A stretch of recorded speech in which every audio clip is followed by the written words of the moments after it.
roll call. Mrs. Ayala? Aye. Mr. Bickle? Aye. Mrs. Hines? Aye. Mr. Coleman's? Aye. Mr. Salzburner? Aye. Number 2, consent agenda.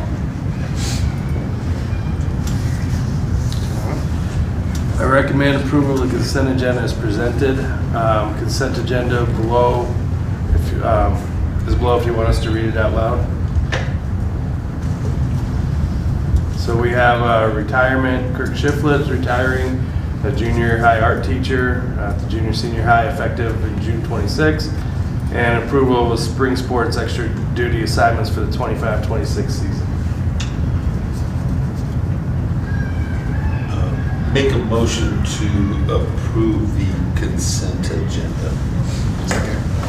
I have a motion and a second to approve the consent agenda as presented. Questions, comments? Yeah. Oh, go ahead. Go ahead. Yeah, you said first. I'm just curious, are we gonna replace the art teacher at the senior high school? Is that? He's retiring at the end of the school year, so that'll be depending on where we come up with the cuts.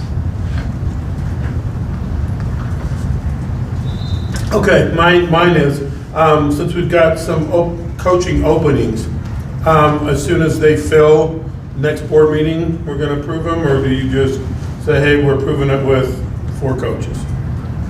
I'm looking at track. It depends on our numbers and where we're at with our numbers, and if our numbers are right now, I think we're gonna stay, but if they get bigger, then we'll look at replacing those open coaches. Okay. That's why I was just wondering if we didn't have people apply, or if we were just leaving them open for a reason. Any other questions or comments? All right, hearing none, roll call. Mrs. Ayala? Aye. Mr. Bickle? Aye. Mrs. Hines? Aye. Mr. Coleman's? Aye. Mr. Salzburner? Aye. Number 3, financial report. All right. Dimitri up there. Yeah, there we go.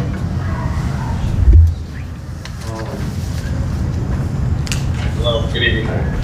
Yeah, so we'd like to introduce Dimitri Chernoff from DNC Auditing and Consulting, as well as, I believe Sarah's up there. I can't see the screen. Looks like Mrs. Lee was also up there. She's with CDE and she's part of our presentation for the COPSS. All right. Oh, there's Kim. Sorry. All right, well, the floor is yours. Okay. Good evening, board members and those in attendance. And I understand that today is going to be kind of to give you kind of an update and kind of some resolutions maybe on towards the audit situation with this group. I don't know how much has been really presented to you, to be honest with you, so I'm going to kind of start from the beginning here.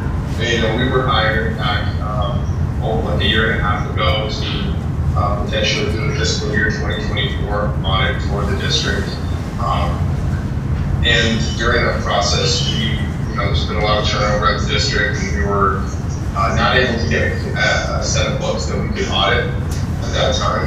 The books were not ready in any audit shape, so we kind of let we understood that the district was working with several consultants and trying to get the books ready to go for the audit. Next thing you know, the audit preparation got extended into 2025, and then further into kind of late 2025, where Abacus, who worked with a lot, took over the books and started working on those and started trying to see things could be improved and the books could be got ready for the audit for the district. However, there's been a lot of complications from my understanding. It's just been, there's been a lot of turnover, like caused a lot of issues, and then there's probably some poor practices that weren't in place, which is my understanding. And so based on our review of the books, we also noticed that there's fiscal year 2023 numbers had a lot of issues and corrections that needed to be made. And so we kind of established that fiscal year 2023 was all good. And as new auditors, we are required to perform procedures on the previous year's audit report, to sort of understand that we're having a solid starting point as part of our generally accepted auditing standards. And so when we did that, and we started working that with us further, we realized there's a ton of work that needs to be done by the consultants and by the district in order to prepare the audit, the accounting records for fiscal year 2024, and that the district is nowhere near prepared for that. There's issues with payroll, issues with grants, issues with cash, issues with various accounts, multiple accounts. And that, we also understand that the district is on a time crunch as well when it comes to funding and with the property taxes that are needed to keep the district afloat. And so we, talking with your superintendent and with Abacus, the Junta and Sarah, as well as CDE, we've identified that maybe the best solution for the district for the fiscal year 24 audit, considering it's been, almost 2 years passed since the period of audit has been sort of being prepared. Maybe it's best to disclaim an opinion, which basically means that we would not express an opinion on the district's financial statements. We will prepare a financial statement based on the information we have. We will do some audit procedures that we can to sort of make sure that to the best of our ability the numbers are that we attempt to audit the numbers, and then we would basically issue an opinion saying that there is the readers cannot rely on the financial statements that are presented. And that is kind of our conclusion based on our discussions with your personnel, your management, and the CDE as well as analysts. So I will kind of stand for any questions or discussion you want to have based on this situation. Please focus on the reports.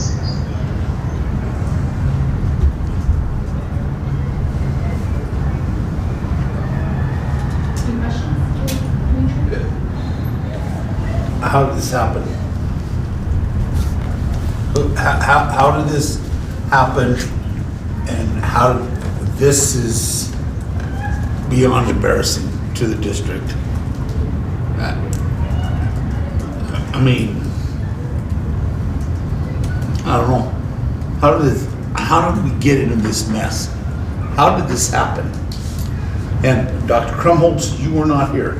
This is not on you or on your watch, but this is just beyond embarrassing.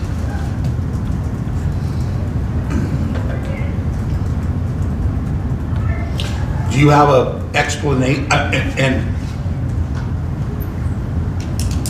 we are where we are. Do you believe, working with us, that we have procedures and the proper personnel in place now to make sure this doesn't happen again? I will say that's a tough question to answer. I think you have the right. We work with Abacus and several other clients. I will tell you that they do good work. I will tell you as far as the consultants go, I think you have the right consultants. It sounds like your superintendent really thinks that my conversations with him and your assistant superintendents that they have the right mindset and they want to fix the situation and move forward and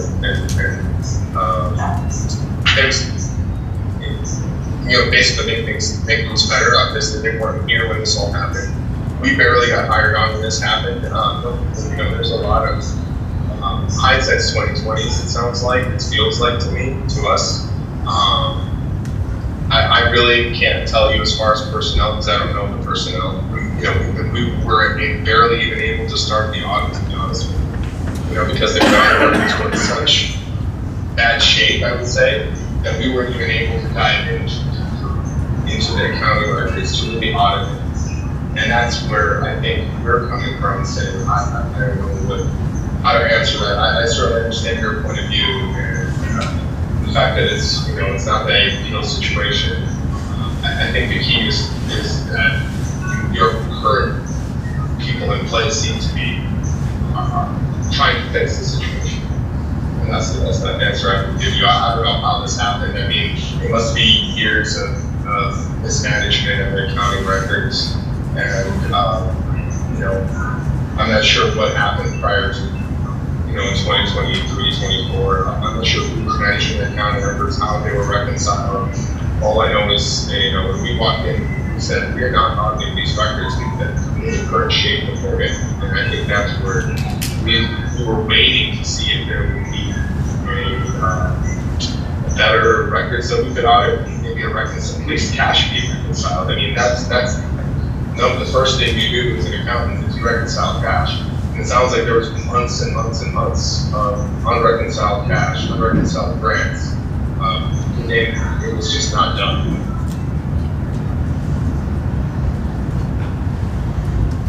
Thank you. So no opinion on the fiscal 24 audit. What's your confidence level of being able to issue an opinion on the 25 audit at this point? Great question. I'm not sure. I don't have. I've got more confidence in that than I do the 24 audit. I'm not going to lie to you. But you know, we'll have to wait and see. Honestly, I know that, you know, I trust that Kim and Sarah would do their. You know, they would still have to go back to 24 to agree to reconcile this cash. And there's some things that they're still going to have to go back to 24 to find some things that will, you know, roll forward into 2025. You know, it's hard to say because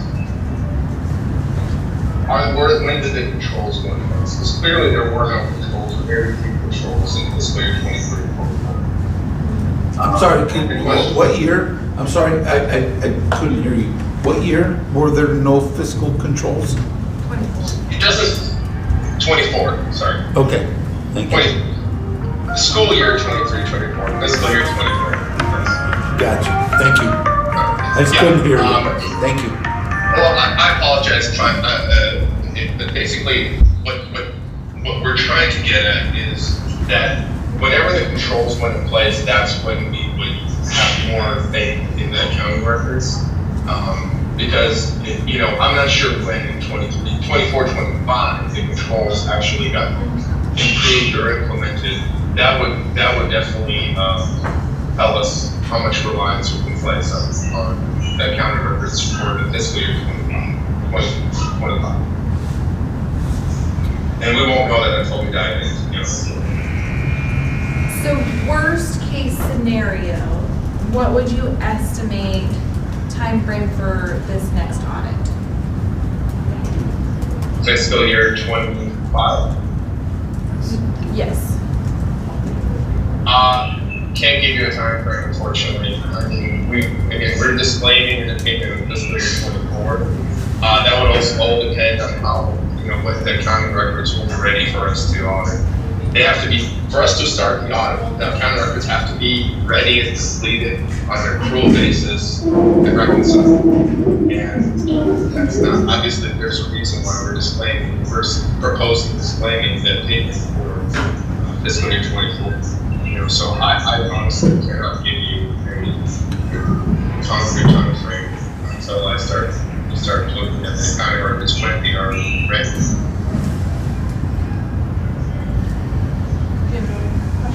Oh, yeah. So, I- sorry. Go ahead, no, I'm sorry. no, go ahead. So after the 25 is submitted, we'll be back on track to do 26. Yes. Okay. We have been told at previous meetings that we were on track for our 24-25 audit. And now I'm hearing you say something different. Are we not on track for our 24-25 audit? What define on track?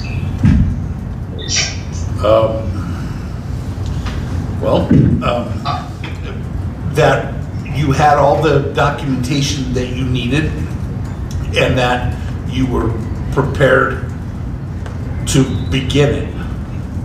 And I'm seeing you shake your head. That's not true? No. We haven't even touched fiscal year 25. Not touched it. We haven't even seen the trial balances, no.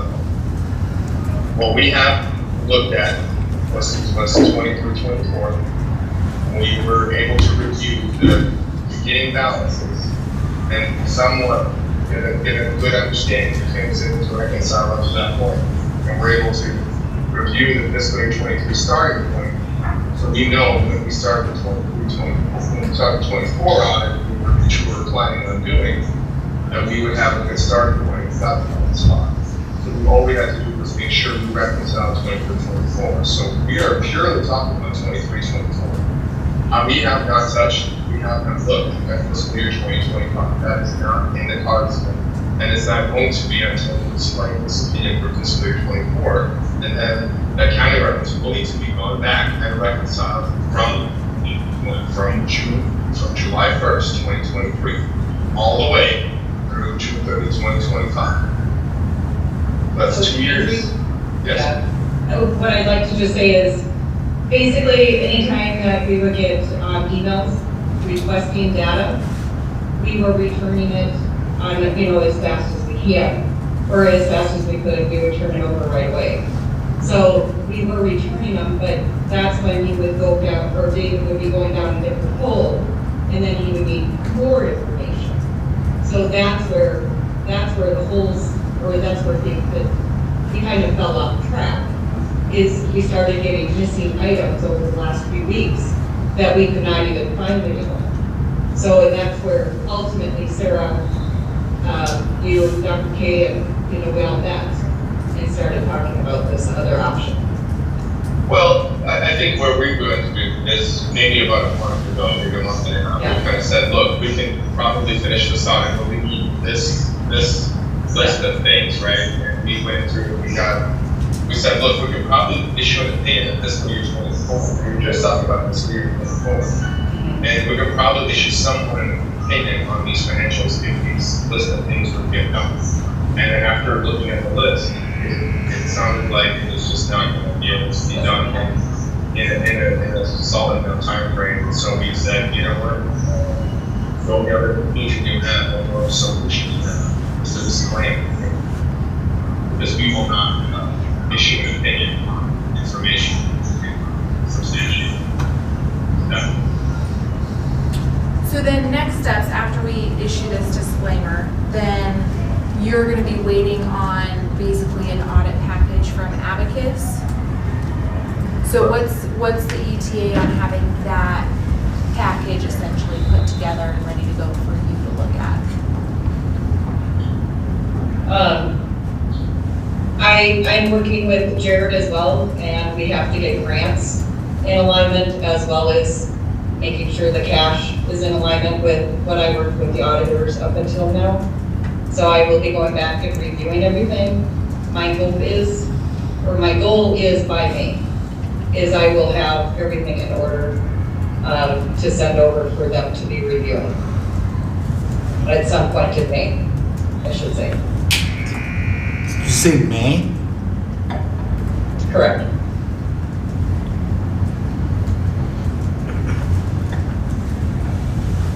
And that's for 25 audit, correct? Okay. Yeah, 24, 25. We were, Sarah, if you want to correct me if I'm wrong, I think we were contracted early 2025. So I'm not confident on from July of 24 through, some of how things were recorded and such. So that's where Jared and I both will have to go back through all of the accounts and make sure everything's aligned properly before Dimitri can even start. Yeah, your time frame is right.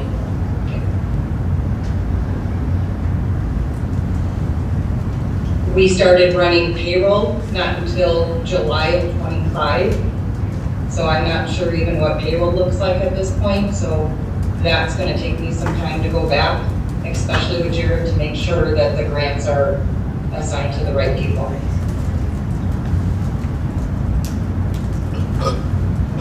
Whoa.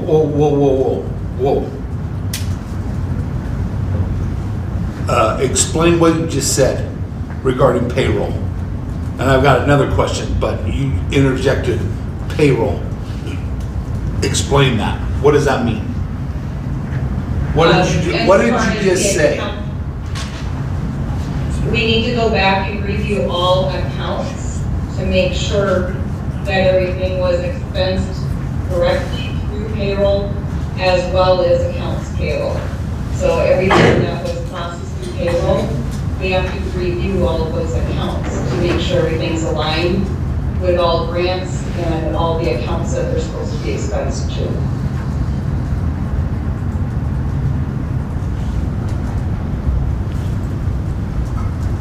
Okay. I guess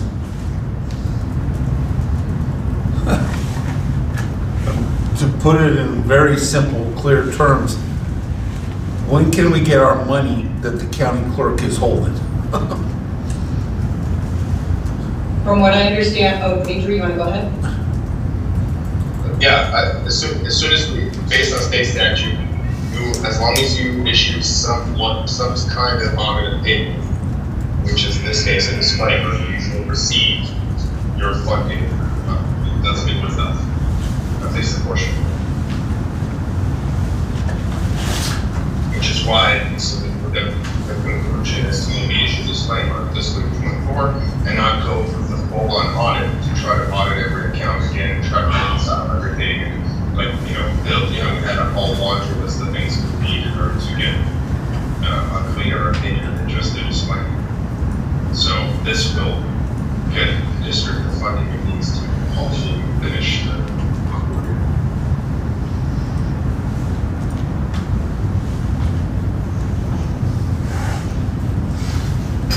Any other questions?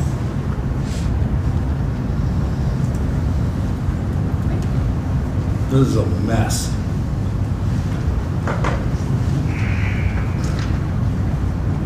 What do you have next for us?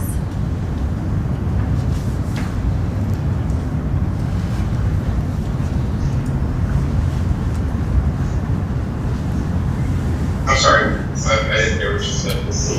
What do you guys have next for us? We don't have any more questions. Okay, I mean, what I need from the board personally, and from our firm, is to for you to be okay with this waiver and opinion. I mean, on fiscal year 2024 financial statements, that's really what we need in terms of, so you have an understanding that this is what's coming and the consequences of what we're doing. Certainly we'll fulfill the state requirement for an audit. So that's the good thing, and let's bring back some sort of financial resources back to the district that maybe being developed by the county treasurer. So there's a positive thing there. And then we move on to the fiscal year 2025 audit. As soon as we found this Kim's ready and they're ready to go. So we don't have a problem really finishing an audit, considering there's controls in place and that they're kind of working to reconcile. And that's really key. Grants have to be reconciled. Because again, CBG requirements are very specific, and on top of that, you have a lot of federal grants that need to make sure that they're done the right way. So I can't guarantee anything in fiscal year 2025, but we'll start as soon as they're ready, and maybe we need to set up time and meetings with the board to be updated. That's something I've done with other clients, and that's something we prefer. I will also tell you that we're crossing into another busy season for infinite resources. So there may be some delays due to that, and so I want to make sure I'm clear on that and make sure some expectation rate.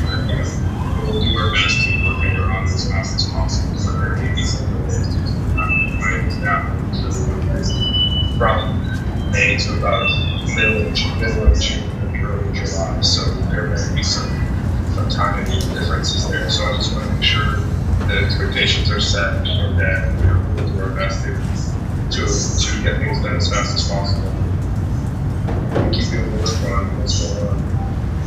And I have something, I guess, for clarity, because you were cutting out a little bit. And so when you were talking about keeping us updated. I didn't understand, were you saying quarterly you were gonna keep, because there was static or something was? Oh, sorry. Sorry, I can keep you up to date as often as you wish, I guess is Okay. what I'm saying. I've had clients where they're kind of in the same boat, maybe they're concerned about the timing of the audit, and they've requested that I keep them updates, every month or whatever, and keep them up to speed on where we are with the audit process. But I will tell you that there are going to be times where we might be busy and might not be able to get to your audit every single day and put all our resources towards it because of our size and our resources during that time of the year.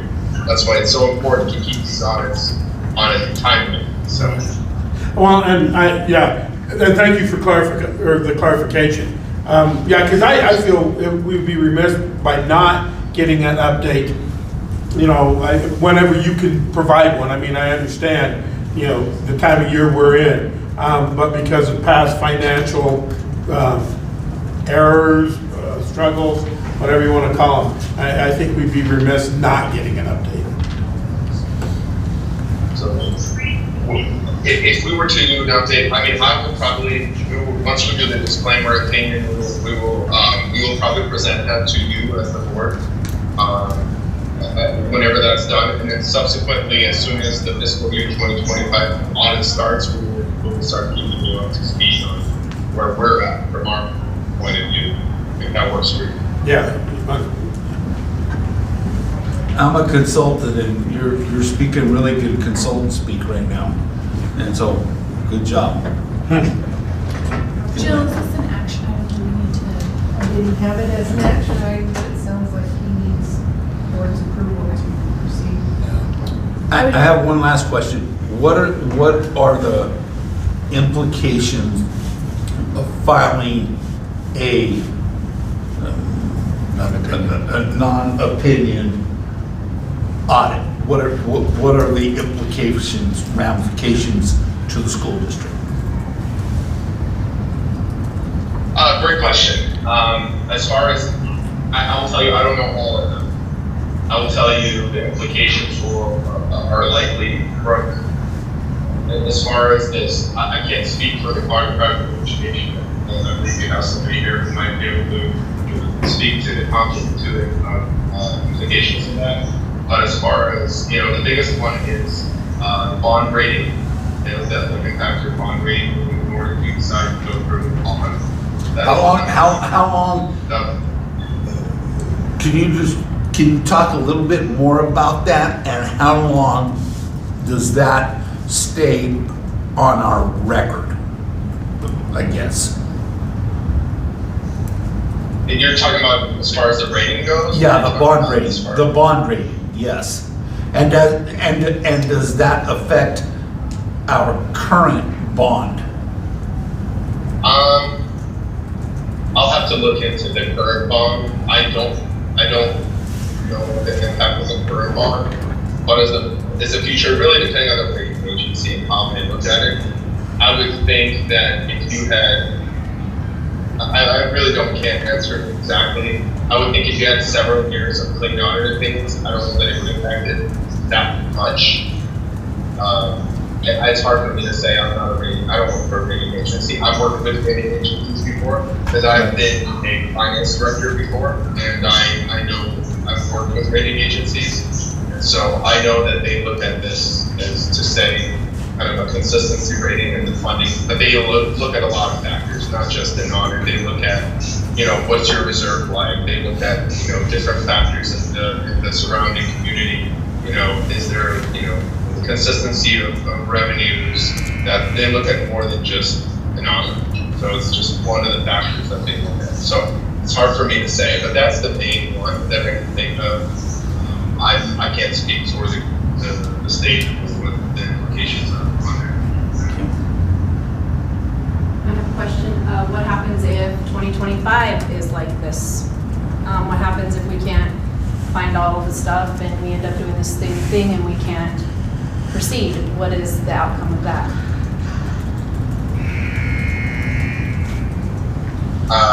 As far as just impact on everything else. I mean, what is the impact?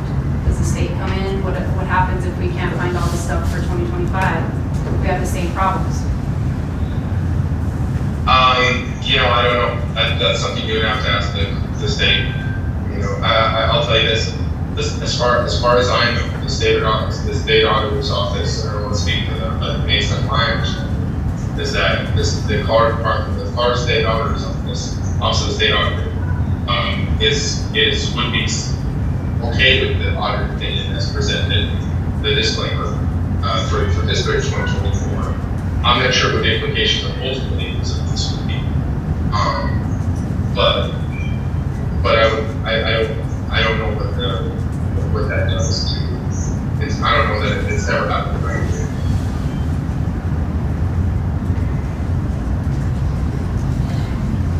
I'm sorry, it's never happened, so you've never done this before? Like, you've never issued an opinion like this before? Awesome. Have other school districts had an audit issued like this? Yes. Who? It's none of my clients, I'll tell you that. I didn't ask if it were your clients, I asked. I don't know. I know there are school districts, I don't know who they were, but I know there are. Can Dr. Crumbles, could we get a list of those, please?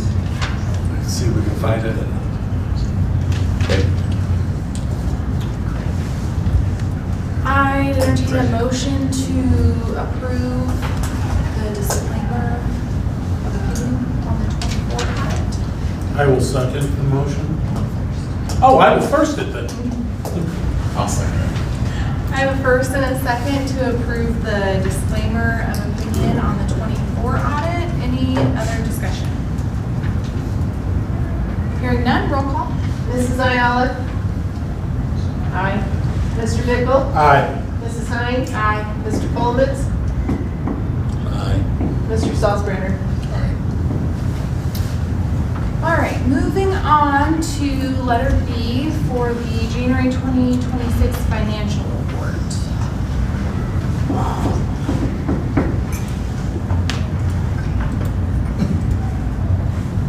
You guys, hear me? Well, my video camera's not working for some reason. Now we can. Okay. One thing that I do want to point out, and it kind of does go back to the discussion that we were just having, is to again, make sure and verify that these books are staying current and they are reconciled monthly, and that you guys are getting reports that come straight out of the accounting software. And this will help tremendously in the errors and the issues that we're seeing and that we've been trying to work through over this past couple of years. So just want to point that out before we go through our financials for January. The report that we have up on the screen is our cash flow report. And the reason why we're going to start reviewing that with you guys monthly is we are starting to see that we're going to have cash flow issues. I just want to give you sort of a view on what we go over with Dr. K that is weekly for our discussions. So the screen that we have up, should I keep going or did anybody have a question? Nope, keep going. Keep going? Okay. So the screen that we're sharing currently, the main thing I want you to pay attention to is that cash available bottom line area, the bottom green area that says it's 3.7 million. So as we talk about the next couple of screens, I want to just let you know that we have 3.7 million at the end of January, and that means that we have 60 days cash on hand. So if we didn't receive any more funding through the front door, we have 60 days of operating cash available to us right now.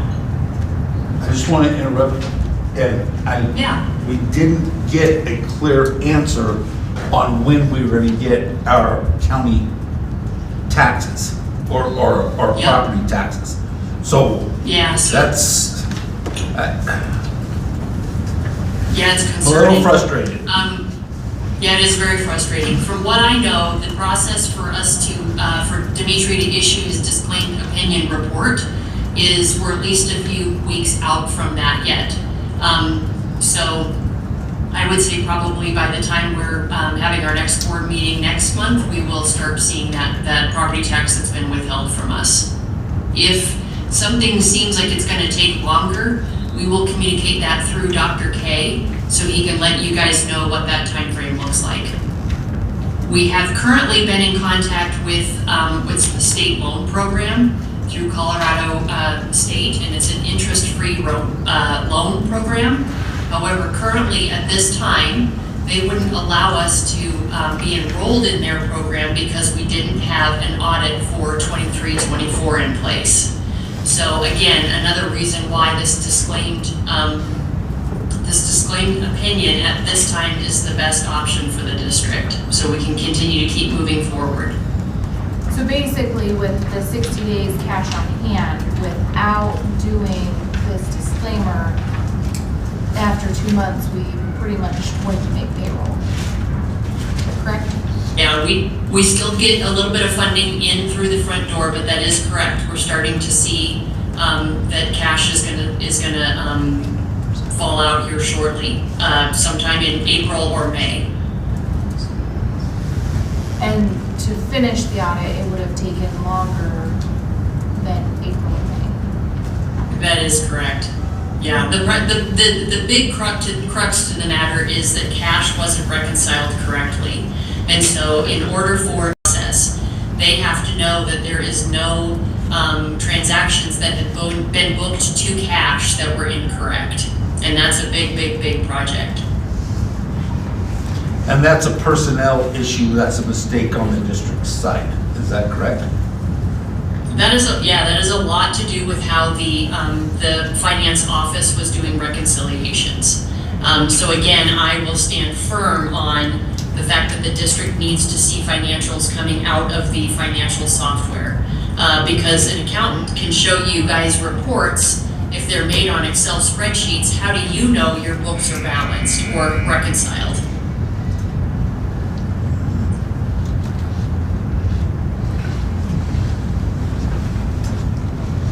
So if we don't have any other questions on this page, Kimbo, if you want to switch me to the next one. This is another big one that we review with Dr. K every week on Tuesdays. What this shows is the cash that's sitting in each one of the bank accounts that the district has available. One thing that I want to point out is that we had 2 CDs, and we had 1 CD that closed down in December. There's still another CD out there that I believe was closed out here in January. February? Okay, so it was closed late January. We see the cash come in on February, so that's why that's not noted up here. So the big thing that we're wanting to look at is that yellow line where it says total cookie jar. Again, that's the cash that is available to the district for operating. The other thing that I want to point out is that our outstanding checks. So it's the cell that's in the middle of the 2 colored lines that Kim just put in blue. So outstanding checks is something that we review with the team every Tuesday, because at this point we're watching to see if we have cash that's going out. In this form, it would be payables going to vendors. We want to make sure that we have enough cash sitting in the bank account that we can cover that, but we can also make sure that we are going to hit the next payroll. So I want to let you guys know that the next upcoming payroll is one that we are always watching to make sure that we have cash available for that next upcoming payroll. And so this is just showing us that the total at the very bottom is after we take out the outstanding checks that have been issued and the open accounts payable that are out there, that we would have $797,000 sitting in the bank account. The checking account. In the checking account? Yeah, just the checking account. So again, this is just a view that you guys get to see of what we review with Dr. K on a weekly basis now. On average, how much is a payroll run? Just on average. Kimbo, can you switch us to the next screen? I don't believe I see the one. Bear with me just a second. Let me open it. Okay. Dr. K, you okay? Hang in there. Okay.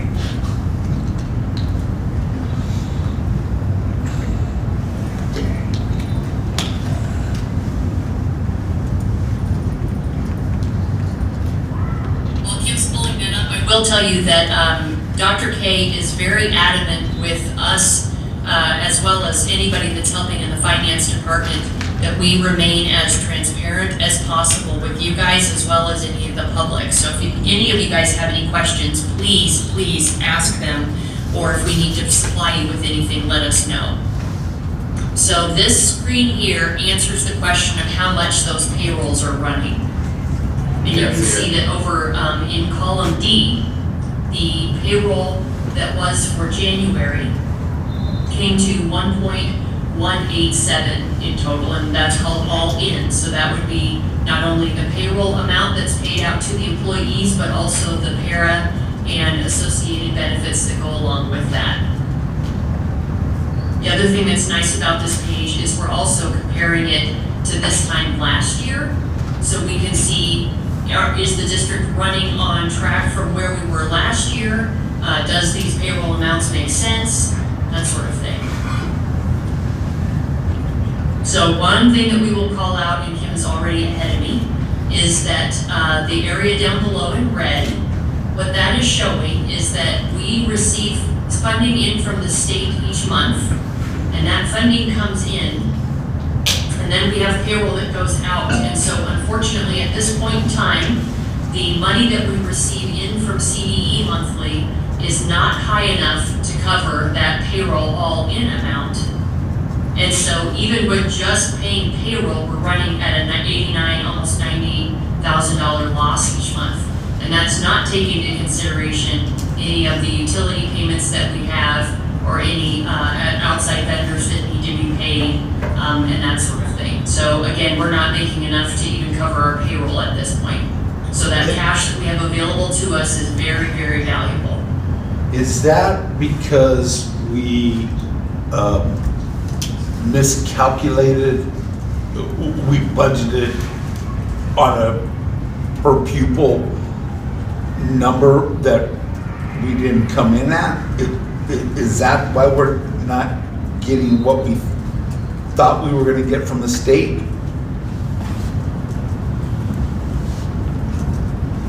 Yeah, that you're right. You're going down the right path. That is true. We budgeted for a pupil rate that we did not end up having actually come in. Right. So yes, yeah, we're operating, and our overhead costs. And that's why are we're not much getting. higher. That's why we're not getting what we thought we were going to get from the state, and that's causing our dilemma. Is that, am I, Dr. K? That's one of the issues. The second issue is we never addressed the cuts, and we never, so we set up the budget this year, the budget was set up before deficit spending, already set up as deficit spending. So it was set up that way, and then losing students that we projected made it even worse. Gotcha. Is that correct, Sarah? Yes, that is correct. Okay. Thank you.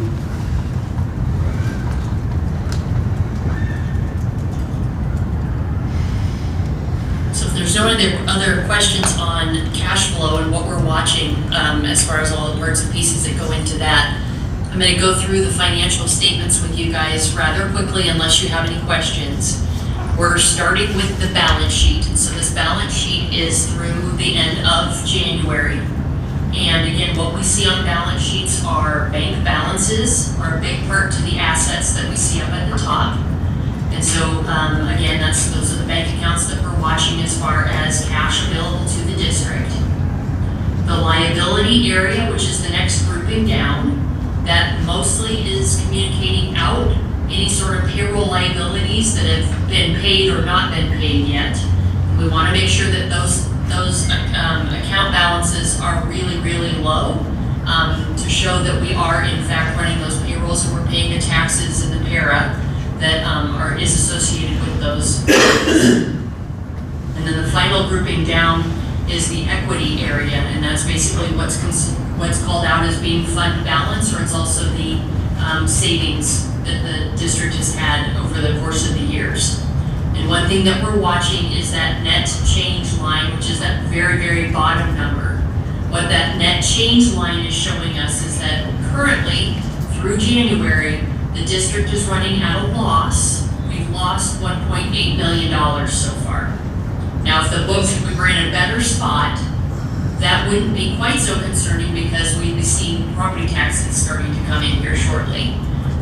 But with what the situation is that where we're sitting right now, that's not helping our cash position at this point. So if there's no other questions in Fund 10, Kim, I want you to scoot over to the income statement for me, please. The reason why I'm jumping over here is because I want to show that these two financial reports tie. And the big thing that we're watching for on this one is that year-to-date activity.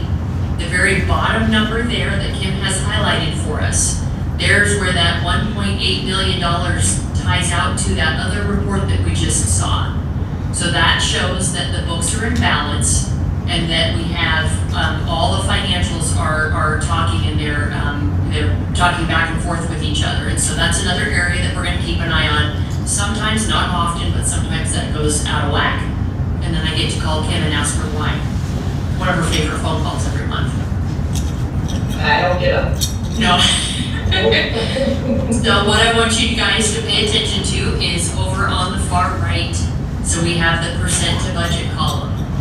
And the percent to budget column is now reflecting the amended budget that's been put in place. And so we should be seeing 58% to those budgeted amounts. And so what Kim's got highlighted for us is that our total revenues that have been collected to our expected budget amount is showing at 54%. And down below, you see in our expenses that our total expense that we've had so far to this year is at $9.9 billion. And so that's showing at the 56%. And then that explains why we have that loss, because we have 54% in revenues, but we have 56% going out in expenditures. So again, if you guys ever need any of the full detail that supports these numbers, please ask us. We do have that full detail for you guys if you need it. Actually, they get it. Thank you. They receive the details every month. Okay.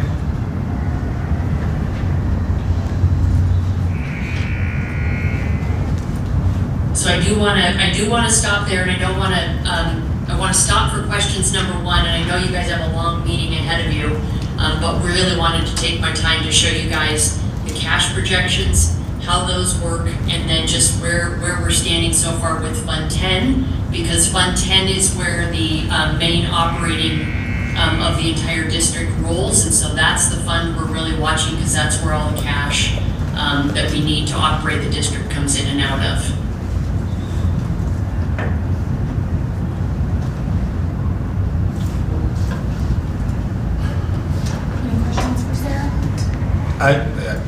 I'm sorry, I know we have a lot of stuff, but we heard this at the, I'm curious, and I don't need a lot of explanation, but Fund 23. Yeah. We heard about this a little bit at our meet and confer with our teachers and our building people. And I know we made some changes in how we collected those funds and we managed those funds. And so I guess could you just, again, I don't want to take a lot of time, but there seems to be a lot of confusion about those student activity funds, and they're not adding up, and everybody seems like they have a different set of numbers. So just briefly, could you talk a little bit about that account, please? Kim, is there something you want to interject? I have not heard of anybody having issues with balances. Going back to September, we had The activities database, long story short, the activities database was housed in a totally separate financial software. It was not housed within the operating or within the district. So everything has been moved into one financial software. It makes life easy when we're trying to get everything ready for audit. Dimitri's asking for questions. They can get into the software, so one-stop shop, having it in one place. So what we've then done in September was I worked with the high school Billy, and she sent me the balances of all accounts. We reviewed all the reports, and then I set up a revenue account for all income coming in for the fundraising, and I set up an expense account for any expenses that go out. So we're able to track all revenues and expenses. All sponsors have access to their accounts. And this is what I have relayed to Shay and to Billy. Please let me know if something's not right. We can fix whatever. If anything's didn't come over correct, so I have not heard anything until you're bringing it up at this point. So I'm anxious now to hear. And if anybody is, you want to say something, Patrick? Yeah, just can I interject that we've talked to the principal, because this is mostly at the secondary level, and the AD, we were asking if anybody, brought up this issue. The answer is no, so we need to dig into who actually brought that up and who's really, if there is an issue or not, because none of us, it hasn't brought to our attention, and we meet all the time about the activities funds, them not working out. So when that was brought up at the meet and confer, we're going to track that down. We're going to try to find the person just so we can, see if we can help them and get them squared away where they need to be. Good, thank you. There's only one place Yeah. that everybody looks for the numbers now. There's not two places. They're not looking at another bank account somewhere that has a different balance than what we're looking at. No, we got rid of the second software, and it's one bank account. Has that been explained to them? Because I don't know the answer to that. If they should have been explained to them, but I can't say 100%. just from past experience, I know we would get paper copies at the end of our season. So if it's now under one software, but they're looking at something from the end of last season, let's say tracks, it's tracks the new one starting. Well, their season ended in May, June, and they're looking at that end of year balance, but it's all been moved. That could be some of the confusion too. So, yeah. Everybody can see their live cash balance, and this rolls from year to year. So these cash balances, they started off with the numbers from September that Billy gave me, and they've been rolling forward since then. So we can clearly identify any of the revenue coming in, expenses going out. If something was put to the wrong account, we can easily, like I said, reclassify things. But this way they can clearly see what is their cash balance. Just an open book. I want all sponsors to have access to their accounts, and if there is issues, please, let me know. I'd love to, help get it fixed. Thanks, I appreciate that, thank you.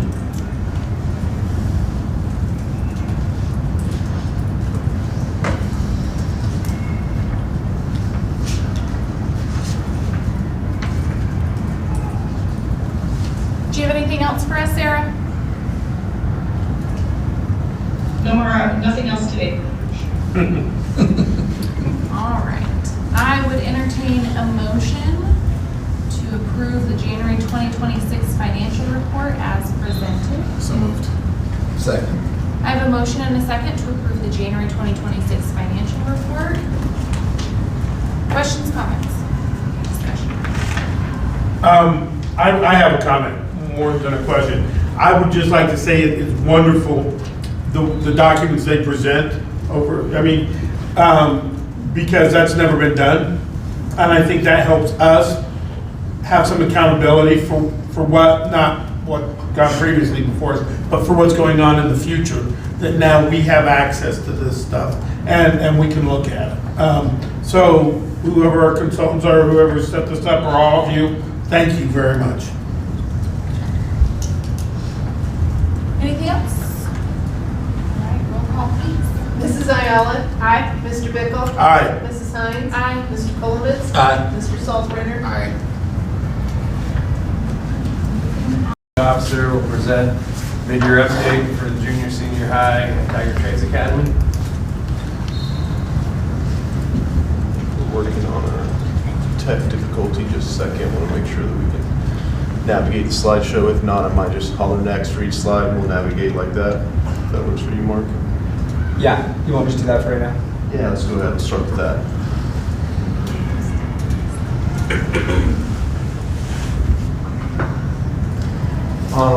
So last month I came in and was able to present on primary and intermediate. I'd like to do kind of the same deal for our junior, senior high, and TTA. So starting off with our secondary data, what you see on the board is our ARC of the year for 25-26.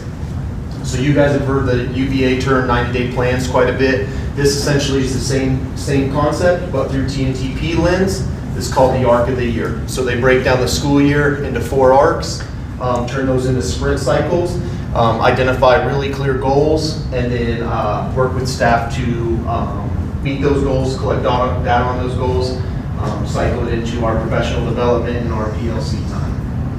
And so you can see on there how Hunter's junior, senior high has broke down their ARC of this year.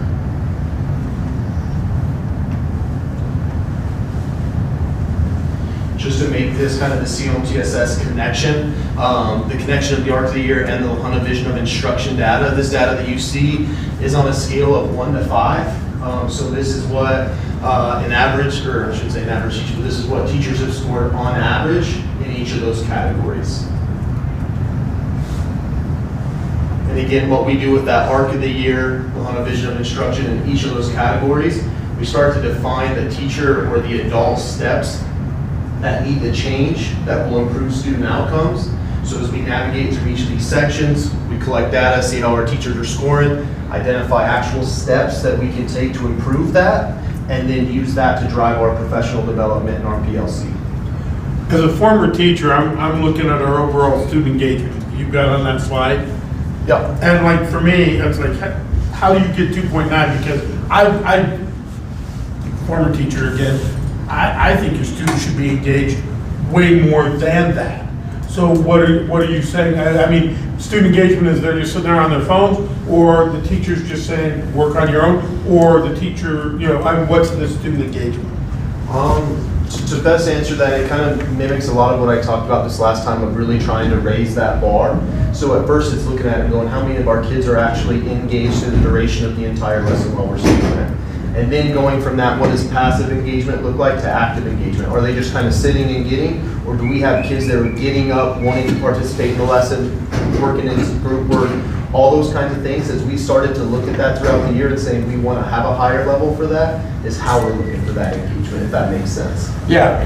I just wondered how you're judging the engagement. So as long as it's consistent. Yep. And we're trying to use that HUNA Vision of Instruction tool across the district to say, look, this is what it looks like. When we say this is the golden standard, this is what we want it to look like, and go through with that. And I have an image on that later on the slide that might highlight that a little bit more. Stepping over just to look at some NWEA data. So this first slide shows our increase from previous years. So this is math, achievement and growth percentile ranking. So for winter 25-26.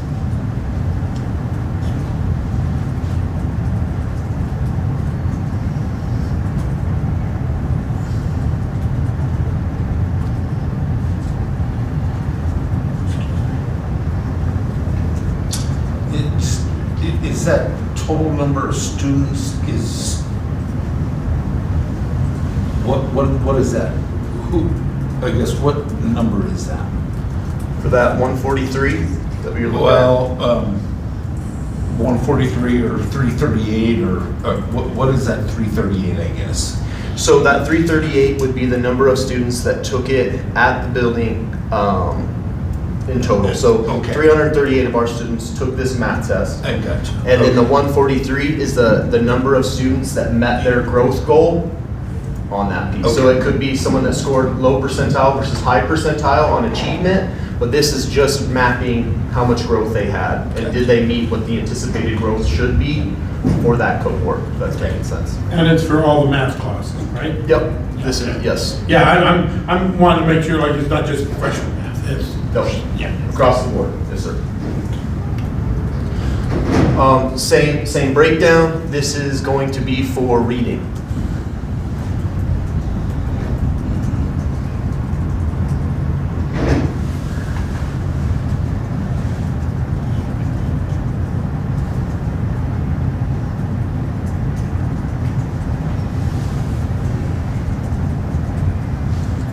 This is for science.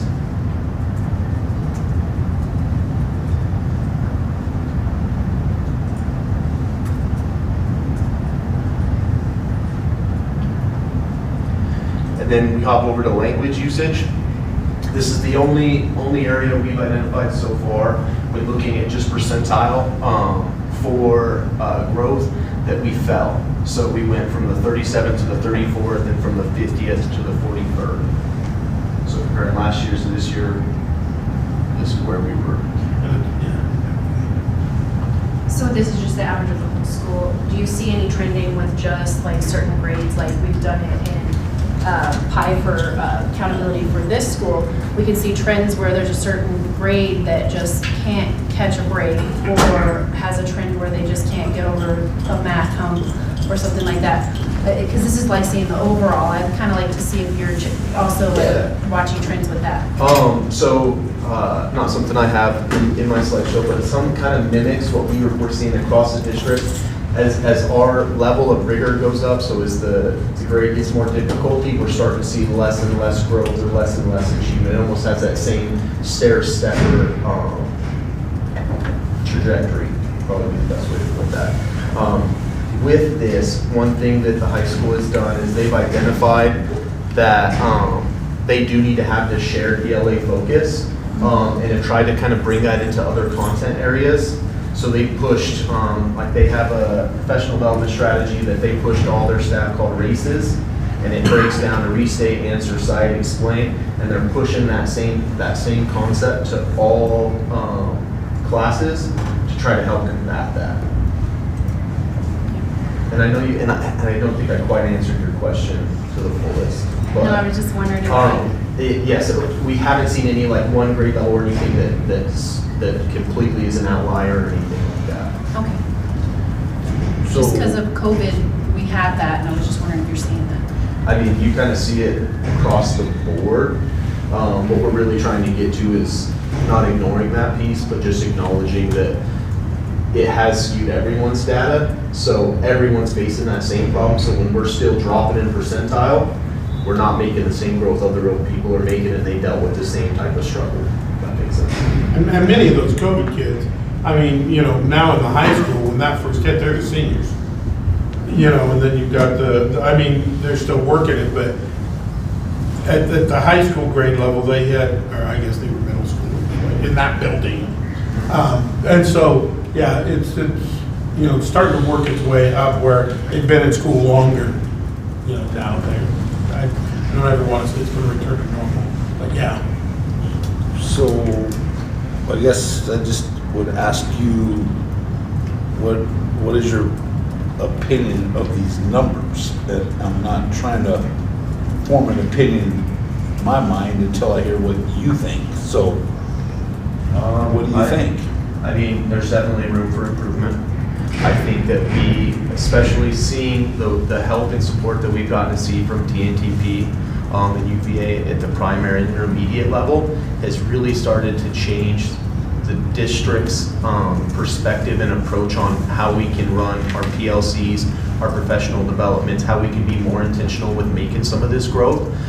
With using TNTP to look at strategic planning, I'm very hopeful that it's going to help kind of refine the Lahana way or East Otero way of how we can improve our system all around. So I'm feeling optimistic about it. Again, I'd like to see higher scores, but I really, as I look at this, I see so much room for growth that we've got to change some adult moves that'll help our learning outcomes, but very feasible. And this is really the first year, though, that we've had this academic support structure in place, right? Yep. So this is like year one results. Yeah, in almost, I would call it half-year Half results. year. And Okay. so much of it, at the beginning of the year, still learning the structure, learning the format of everything. But yeah, we're starting to see that change. Okay. Thank you. And with the, back to the top, sorry, I need to go back up, but the ownership with academics and the engagement with the student, I feel like that's tied in. When we did the tour of the district, we really seen that the kids that have been already doing this stuff are very engaged in classes. Even had a teacher talking to us about the new rigor in the math and how the kids are really engaged. We go to the high school and it's the same old, lecture style. So, I mean, it's gonna have to change, but it's also, we have to see that, I don't know how that's gonna work. The kids just were not really paying attention, typical high schoolers, Well, I think the first step is that we now have data that says, Yeah. because it's correlated. We have data that says, we need to do better in the classroom in these areas with engagement, and when we can focus on classroom instruction, that we have that data and we can move forward and the scores will go up. Once you start identifying, if you don't fix what's happening in the classroom, then you're not going to get improvement in the scores. So we have the data, aware of it, now we can have a plan to move forward to execute and increase and improve student outcomes. I think too, at a high school level, students expect some explanation of some of the stuff. I've had kids say, our teachers lecture, but they explain to us how to do it. So I think there's more of a lecture at the high school just because of the age of the children here. Well, it also speaks to, I think, what you had brought up with what engagement looks like, right? Your engagement level at a kindergarten class versus a 10th grade class. Well, the one thing I will say though, Ron, is the data says that lecture, even at the high school, is not effective. Oh, yeah, no, lecture's always been ineffective, but I think it's like, I don't want to say lecture for lecture, say an explanation. Right. More of a lecture, an explanation. So just moving forward, something else I really wanted to highlight was another target that the junior senior high focus on was creating a culture of belonging. They really tried to attack this with their STPO, so their student teacher parent organization. With FSCP, I know Mrs. Romero has done a ton of work with that as well. And then their caregiver contacts, where they really tried to identify data that is supportive, that those things that they're doing to reach out to families, to communicate more, to be proactive, has a positive impact on the community. The last step I wanted to highlight with you guys today is this is our ADA attendance tracker, so the average daily attendance. And if I mispronounce this, Haley, please let me know, but this was a great representation of, this is the number of students who were present each day in the building during a given month, and it's calculated by adding the number of students in attendance each day and dividing by the number of school days. So essentially it's charting how many students are in class in each period throughout a given day on average. And it's broken down monthly. And we're able to use a tool like this to give to our school leaders to see if they're seeing trends from, we're hoping now that we've had this kind of set up and Mr. Romero's built this, that they can look last August to this August. Are we seeing a trend in this piece, comparing that, and seeing what initiatives we can do that are actually having an impact on that? So we don't have any data from last year, this is the first. Yep, this is kind of that entry of what we're seeing across the board. Do you guys still use Infinite Campus? Infinite Campus doesn't break that down for you, huh? And correct me if I'm wrong in this, it seems that it does, but it doesn't quite give us as much actionable data. It breaks it down in a different way that when you start breaking it up by period and cohorts within the high school, it gets really confusing versus just on a general scale. What % of our kids are in our building receiving instruction on a given day? Do you know how this compares to other districts? This is, what I would say is, since COVID, this is down. Yeah, so I am actually working with a learning cohort through the state of Colorado. on average, their attendance is really low.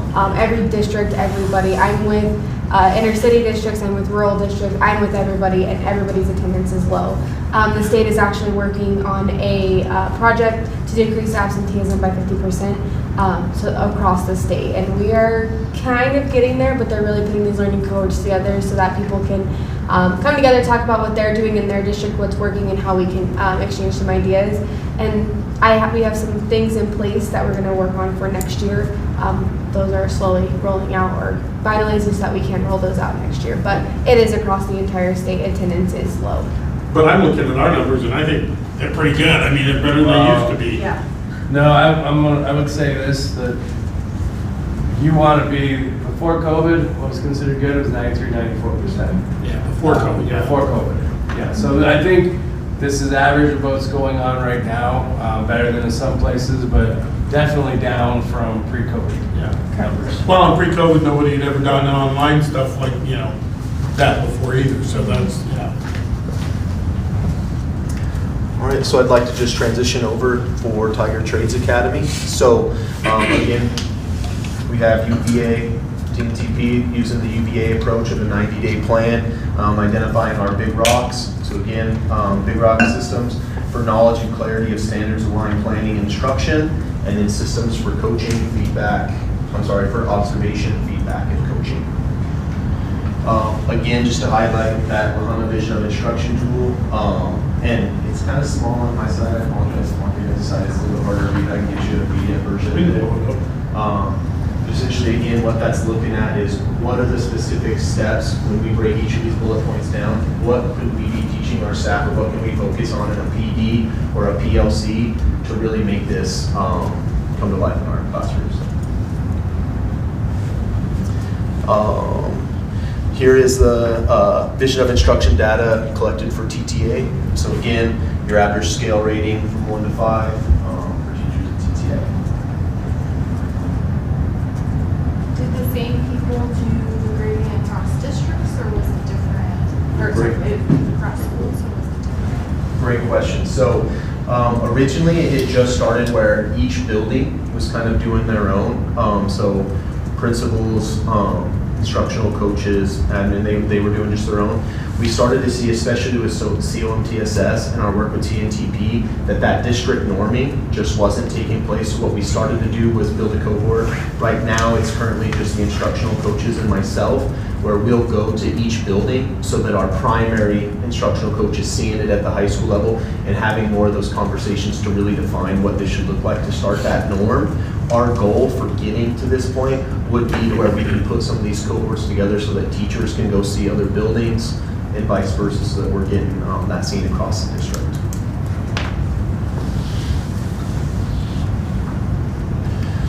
Looking at student scores, so you'll see that we have fall 24, 25 scores, so this is achievement in reading, and winter 25, 26. This is across all grade levels represented at the school. We did have to go back, as you'll see, comparing fall to where we're at now in winter. We had some tests and validation. So we felt that some of the test scores from the end of the year last year was not valid enough, didn't accurately capture what our students are capable of. We had a lot of inconsistencies that we didn't want to start to drive instruction off of that data. And so we went back to our furthest point into where we're at now to try to really capture that. Do we have that many less students there, or did some people opt out? A combination of both. I do think that we still have a declining, and correct me if I'm wrong on this, declining number, but the amount of students, you will see that number of students on that category shift dramatically with TTA scores, just because of the online methods that they use within Ingenuity and everything. It's a lot easier for students to want to opt out, not take the test in general. So having a higher percentage of students that actually engage in the test is a different task for TTA.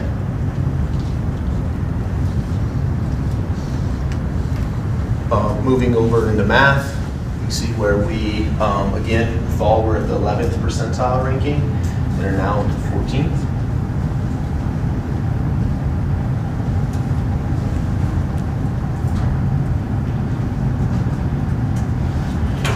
For language usage.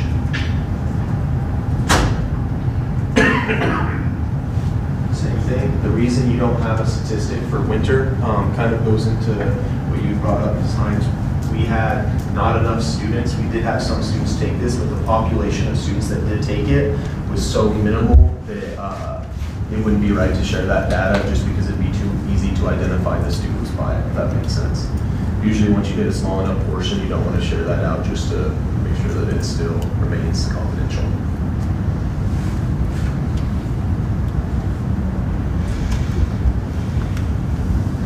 And then you have for science, again, I think that is the 13th percentile, and now sitting at the 22nd.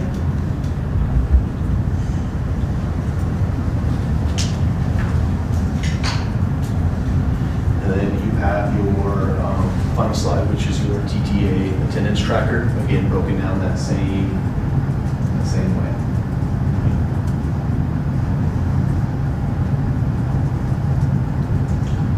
Good to see that in October, since we have an October count, that is a high number there. Just thinking of Always. homecoming events. What's that? Homecoming events. There you go, yeah. So,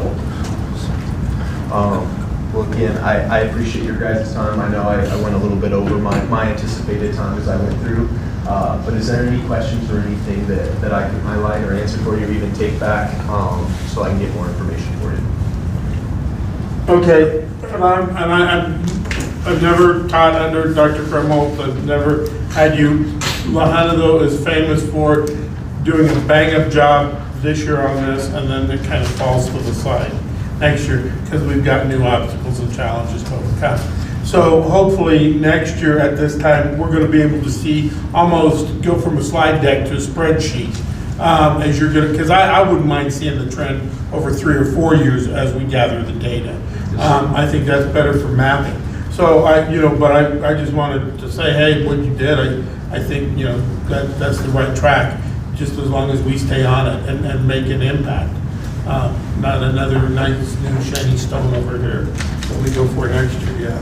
I really appreciate hearing you say that. It also mimics or matches what we're getting ready to talk to with MTSS the next presentation, which is how can we develop these systems that are not jumping to the next shiny thing, but are district-wide. It's what's going to help us keep what TNTP and UPA is going over with us, and it's going to put it all in the same basket so that we're not siloed and we're working together as a district.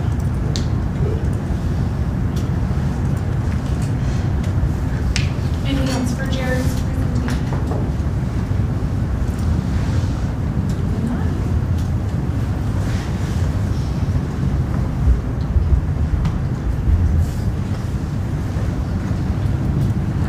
And we also, Mark, we should still have Katie on Zoom. Yeah, she's up here, she's right here. Let's see. Hear me? Yeah. Yes, Yeah. I can hear you, Katie. Thanks.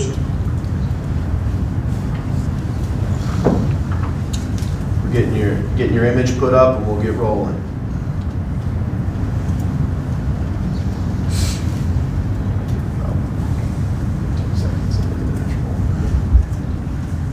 Oh, there she goes. We can see you now. So if we present it, you probably won't be able to see her.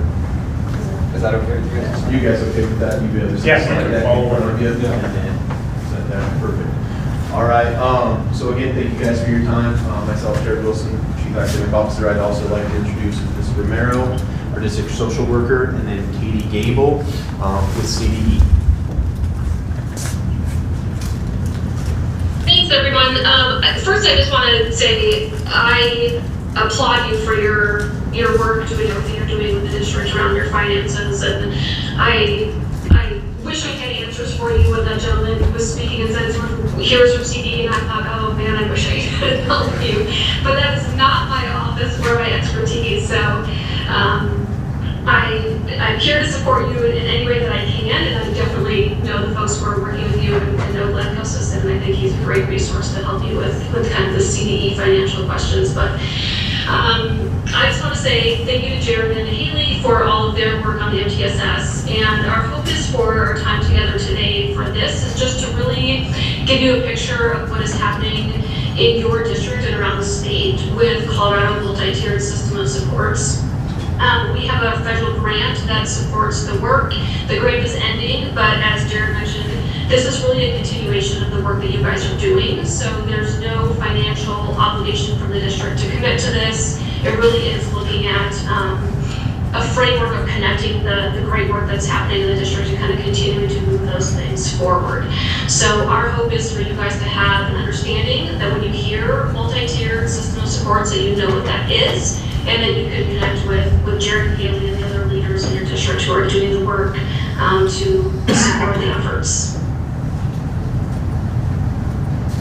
So what is UMTSS Colorado Multi-Tiered System of Supports? It's a framework, so it's just organizing a lot of our thoughts and ideas and initiatives that we're working on into this framework. So the framework is not an initiative. It's a standalone thing where we can throw new things in and have all of those pieces aligned. So there is 5 components: database, problem solving, and decision making. Family School Community Partnership, I can't remember off the top of my head. Layered continuum supports, comprehensive screening and assessment systems, and then team-driven shared leadership. So it's just how everything combines together and how we move these initiatives that we are working on in our district. Thanks, Haley.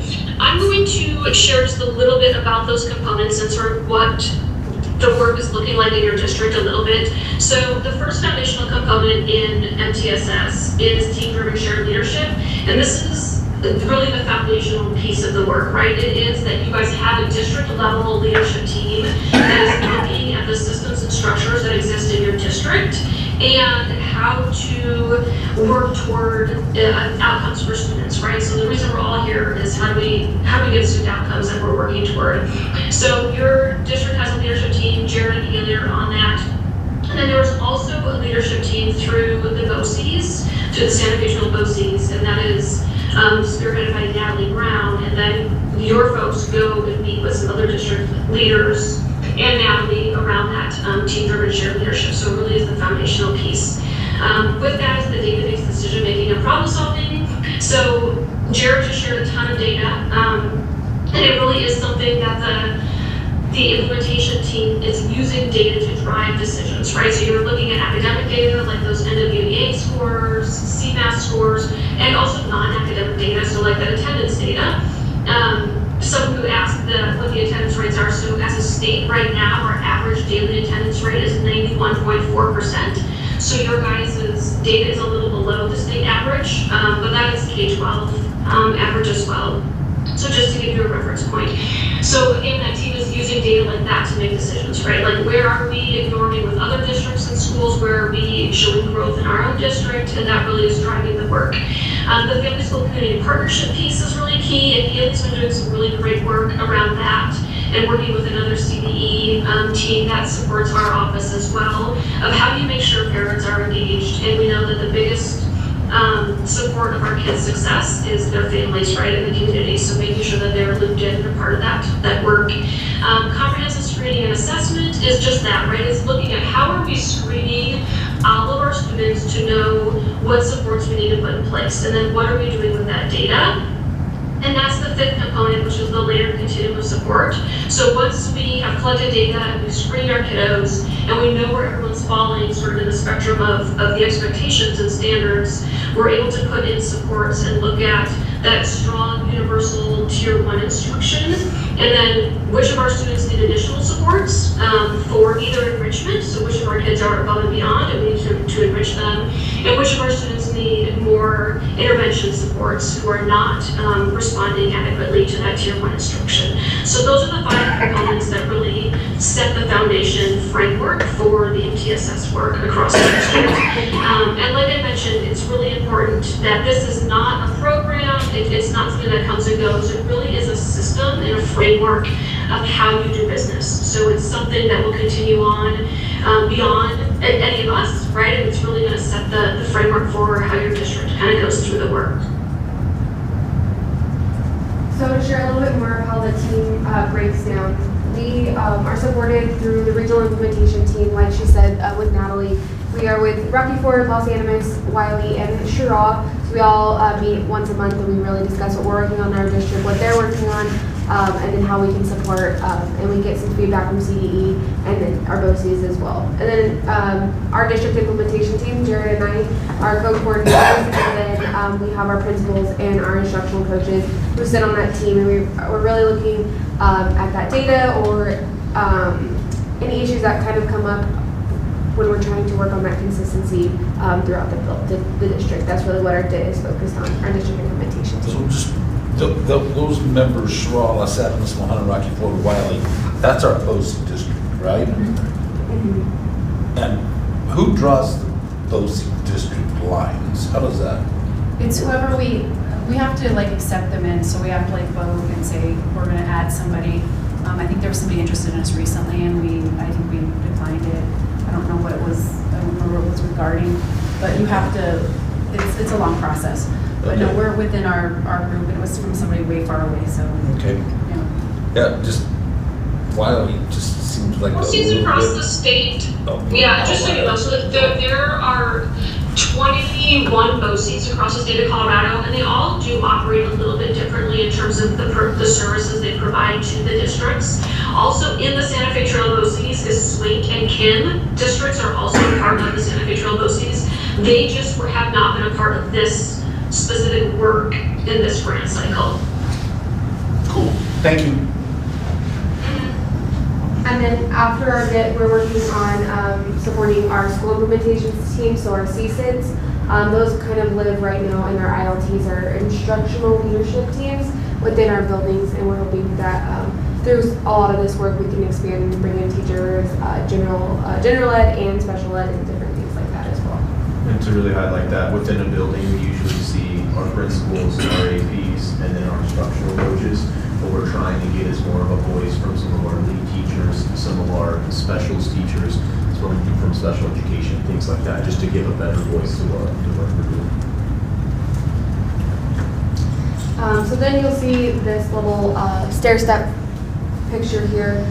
So MTSS, Colorado Multi-Tier System Support, is that framework. You can throw just about any initiative in to that. So RTI, attendance, whatever your district may be focusing on, and then puts practices into place for our students. So our district is the unit of support, so we're supporting our schools who are implementing the work and then seeing the change in our classrooms.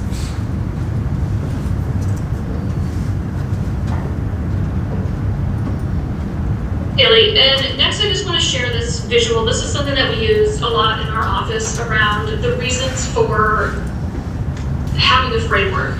And I'm sure you guys know this, right? In district, there's a million different initiatives. A lot of times initiatives are tied to grant dollars or other outcomes. And although the intention is always to work toward a shared vision, a lot of times when there are different pulls on our dollars or on expectations, things kind of are going in different directions. So when we have that organizational framework, which is your MTSS triangle there, and you align it, so you go to the next slide, what ends up happening is you align all of those initiatives to your common vision, right? To that outcome goal that you're trying to get. So the hope is like Jared shared, you guys are working with UVA, you've been doing TNTP work, any other attendance frameworks that you're looking at, any of that work would align under the MTSS framework to drive to a common outcome goals, right, of student achievement. So that was what the intention is of the framework, that alignment and integration. Okay, I now moving over to just our next slide, which is data-based decision making. I know your guys' slide might have slide 9, which says this team-driven shared leadership. We kind of overphrased that. We don't need to go over that again, so we're going to slide down to the next slide. This really highlights the use of the DCA tool, which is the District Capacity Assessment Tool and School Fidelity Tool. It gives us an honest reflection of what is in place in each of our building and really starts to highlight clear action steps tied to real data. So again, trying to really focus on how we can make this sustainable rather than the next shiny thing. This DCA is supposed to allow us to build the capacity year to year to year to look for growth.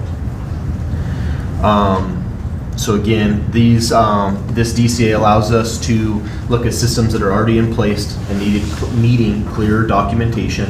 It identifies gaps requiring the intentional design and communication.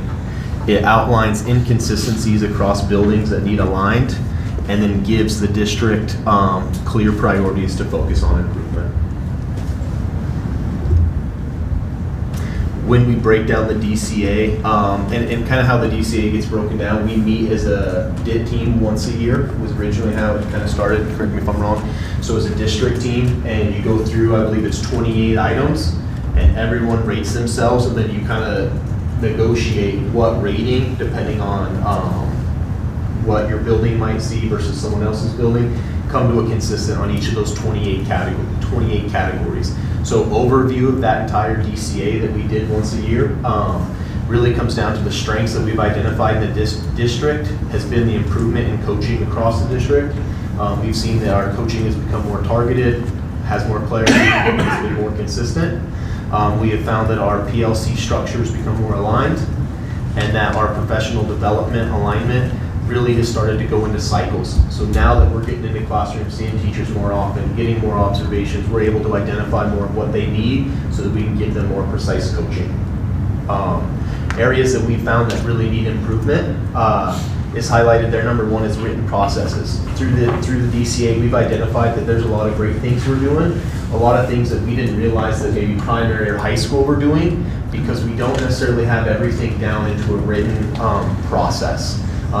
We're trying to really work on this being a system dependent versus person dependent, and part of that is getting it into a written process and getting shared out. I know me and Kurt, we talked about there's been times where they've got the central hub and these kind of things. That's where we've identified that we do need to do a better job of having this written process out so it's easier to follow, so that it doesn't just lead from person to person. It ties ideally to our second goal, which is communication for both internal and external, really making sure that everyone in-house knows what's going on, but we're also communicating with everyone out there. And then the last is just really looking at our systems and processes and aligning the district, whether it be RTI systems, IEP systems, attendance, etc., that we're making sure that they all talk to one another, and we're not sending a shockwave to parents when they leave from primary to intermediate to junior, senior high, TTA. We want to try to just get as calm as we can. Going through that next data slide, you'll see two slides with data on it. First one, really highlighting our biggest categories, which kind of breaks down organizational leadership, competency, data systems, and then gives a total rating.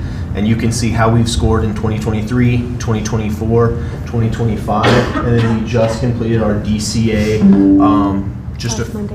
last Monday. So as soon as we get that data, it'll also kind of speak to that spreadsheet, if you would, Mr. Bickle, that really shows where we've grown in the last couple of years.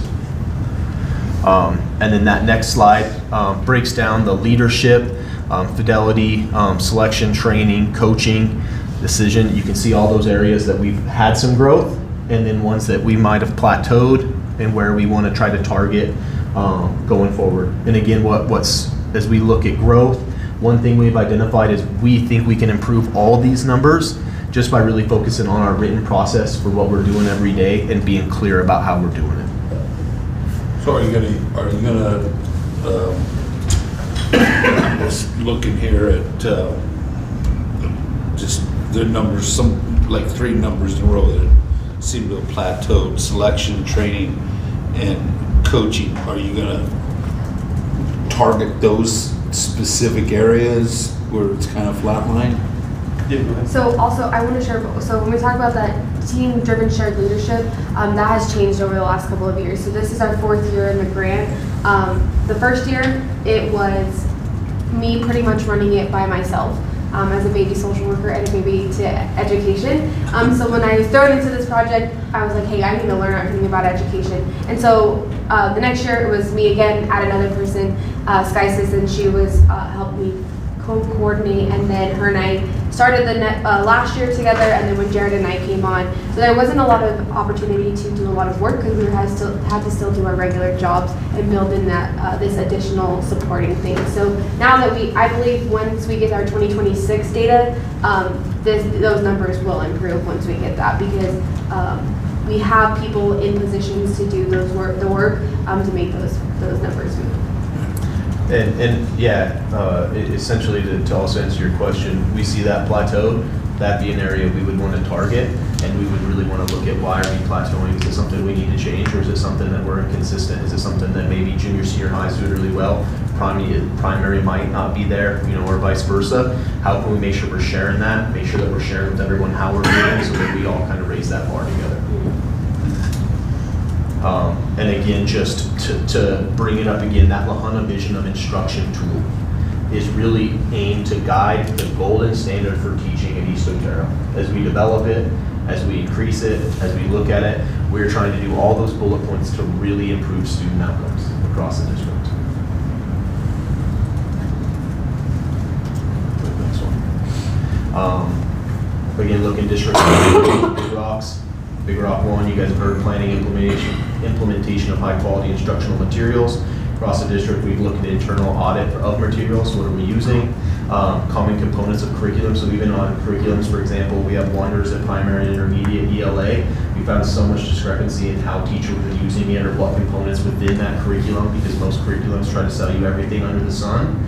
Sometimes you can get lost in what components have the best effect for student learning. And so really trying to meet with them and get a better idea of what should be used. Something else that we're looking on is our common assessment practices. What does it look like across the district? And then for Big Rock 2, strengthening the quality and consistency of instruction. Again, developing that common walkthrough tool, and then that district norming. Mrs. Hines, is something that you had mentioned. Is it just buildings going through that? Really developing those teams with the district lens that's been more. So with that, Kate talks a little bit about family school community partnership being a standalone agency, but also under the umbrella of, or that framework of MTSS, Climate Monitoring System Support. So I've been really working with that office and Jane Madigan to increase the supports for our families and our students to get that voice and buy-in. So one of the big things we're working on is evaluating all of the activities and the events and things that we're putting on. Is it really impactful? Is it going back to what we're really here to do? Is it tying back to our goals or those big rocks, things like that? So one of the focuses so far we've worked on is conferences, really getting some feedback on how conferences are they effective? Are you getting your questions answered? What changes can we make? How can we improve those so that way you get the best outcome for your student? And then really working with that rural collaborative, that has been really helpful. It's a bunch of tiny districts or very similar to us who are experiencing very similar things. So we're bouncing ideas off of each other. Hey, what are you doing in this case? This is something that we're struggling with. Do you have any ideas? I meet with them about once a month or every other week to really have those discussions and see what we can improve and to bring back different ideas.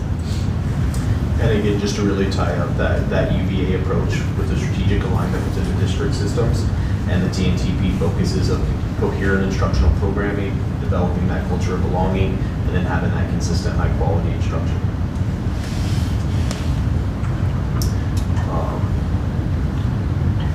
So again, why this matters for our students? We're really just trying to build this consistency piece across the district and build something that's more sustainable, that's system driven versus person driven. Really started with a grant, and now we have a lot of partnerships and supports, and we have now a structure where we can run anything that we're working on through that and make sure we're meeting all of those requirements with that framework. And you said you've been doing it for 4 years, right? Yeah, so now it's become almost a process, a normal process, not just we're doing it to jump through hoops of the grant, but this is how we operate. Absolutely, that's 100% how it started, and now it became, oh, this is something that can help us. And as we were putting in the work with TNTP and EVA, a lot of it was like, hey, these are the things we're already working on and what MTSS can support. And so we're putting all of those pieces together, so that way, once those partnerships are gone, the work will still continue on. That's really good to hear about that work continuing on, because I know that that's a big thing in the past, that we've had all these different programs and people come in and things that have happened. And it's like, okay, let's just put on a happy face, let's do it for X amount of time, and then they leave. Okay, now we can go back to what we were doing before. So I like that, we've spent all this money, from grants and whatnot to, have these partnerships, but it doesn't mean anything if we don't. And it's a system or a framework that will last. It doesn't have to have money tied to it. It's just how we're gonna operate. Awesome. And then that last slide, are there any questions or anything for myself, Haley, Katie, that we could answer for you? From my point of view, like I said, I mean, I'd like to see, like I said, the data every year. Well, and when you use consistent practices, it's easy to collect data. When you jump around, it makes it more difficult. So, And with consistent practices, like I know years before we did like you were talking about teacher-parent conferences or something like that, we did like student-led ones. I thought those were great. Matter of fact, your daughter did that. I loved it. And then went to another kid that was like, so anyway, but with saying that, it was, like those practices, are we gonna look at those kind of things that work, the things that don't work? Are we just go back and make sure that we really look at those things that worked? With our family school community partnership, we have a building level team at each building. We combine our primary and intermediate teams because a lot of the same initiatives are happening in both buildings, and it just makes sense to keep that consistency across the board. So once we'll collect all that data from conferences, since we just did it, and then we'll bring it back to the team and say, hey, look, these are what the things that we're seeing, and then bringing it to our PI groups as well to have that collaboration. How can we improve those conferences, or even if it's the ice cream social at the beginning of the year, how can we improve that too, or something along those lines? Yeah, that's, it's almost a trauma thing for parent-teacher conferences. Being a teacher, but, attendance to get parents there, it's almost a nightmare. So hopefully as you collect data and you go through this, I don't know how many people have been here to remember the big parties we used to have at the high school. And you win a bike and, all that kind of stuff just to get parents up there for parent-teacher conference. So that's good. That's a good, data point. Just because it was brought up, but I think that's probably one of the most important things is to have the parents and the teachers aligned with what's going on. Absolutely. Anything else? Something else I'll just share that I think is a really significant piece of this work is that partnership with the BOCES and the other districts, because I think that it creates a time and a space for people to share what's working in their districts, because similar to most districts, right, parent engagement is challenging, and so it's nice sometimes to think, I know there's some neighboring districts that are part of the BOCES that have tried some new things in the last year or two to increase parent engagement and are having success with them. So it's a nice place to share those things and hear what might be working in your neighboring district that you could also, try out and see if that would increase that for you guys as well.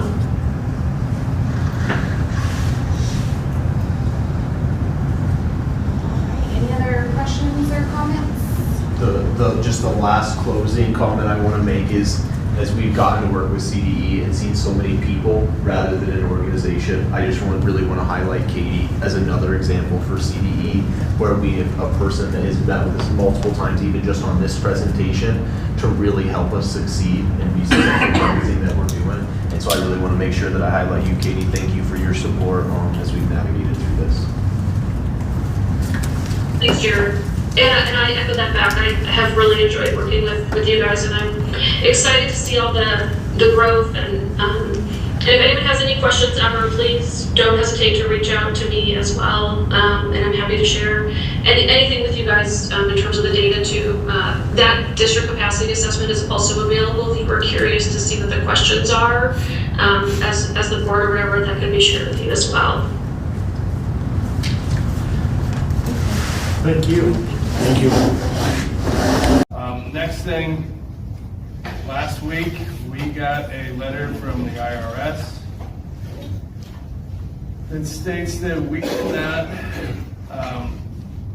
we didn't do two things. We didn't have a transmittal of an employer provided health care or health insurance offered in coverage information returns. We did report that the 1094C to the IRS.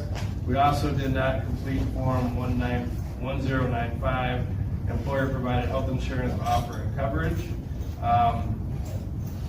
They have recommended fines for us, and those fines are going to be $170,000 for failure to file, and then $169,000, $880 for failure to furnish. So this happened in 23 taxes, so it was not reported in the 23-24 school year. And the reality is we have a broker who does our insurance who has been offering and said, I can do this for you, it'll be easy. So I don't know why this wasn't filed or wasn't furnished, but we are now sitting looking at a roughly $40,000 fine from the IRS. We're working right now, Kim, Sarah, Glenn myself, we're trying to reach out to the IRS to see if we can get it reduced or if there's other things we can have. But right now, that's the only information. We just got this last week, and I wanted to let everybody know, $340,000 in fines.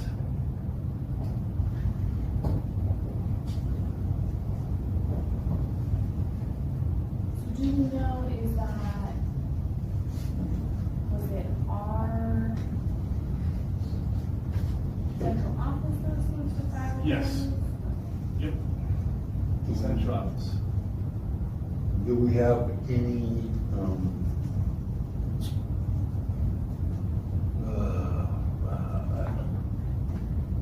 do we have insurance for screw-ups like this? Do we have any,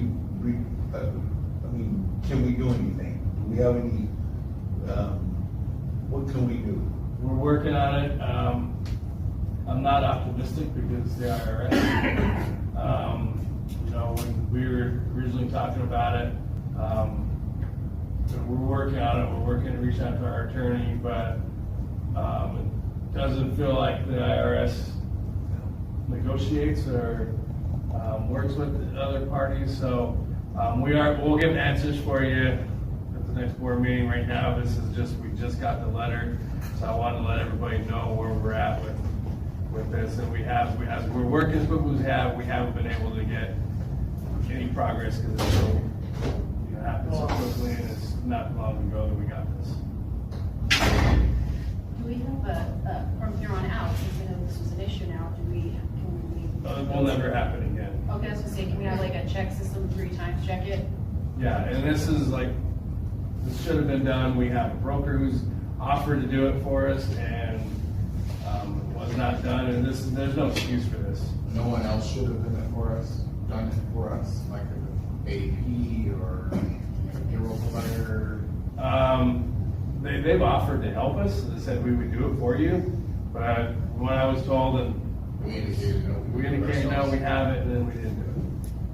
Do we know for the 24-25, that's what I was wondering? We don't know.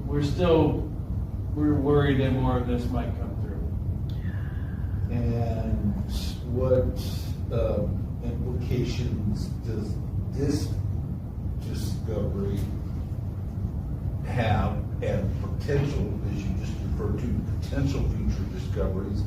What does that have on our audit?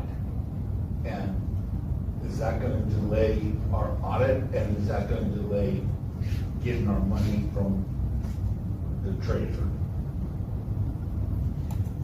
I don't know the answer to that. I will find out. Another question, with the IRS, is there a way we can pay it in increments back? We're working on that right now, to see what our repayment plan, we're hoping we can start the repayment plan after July 1.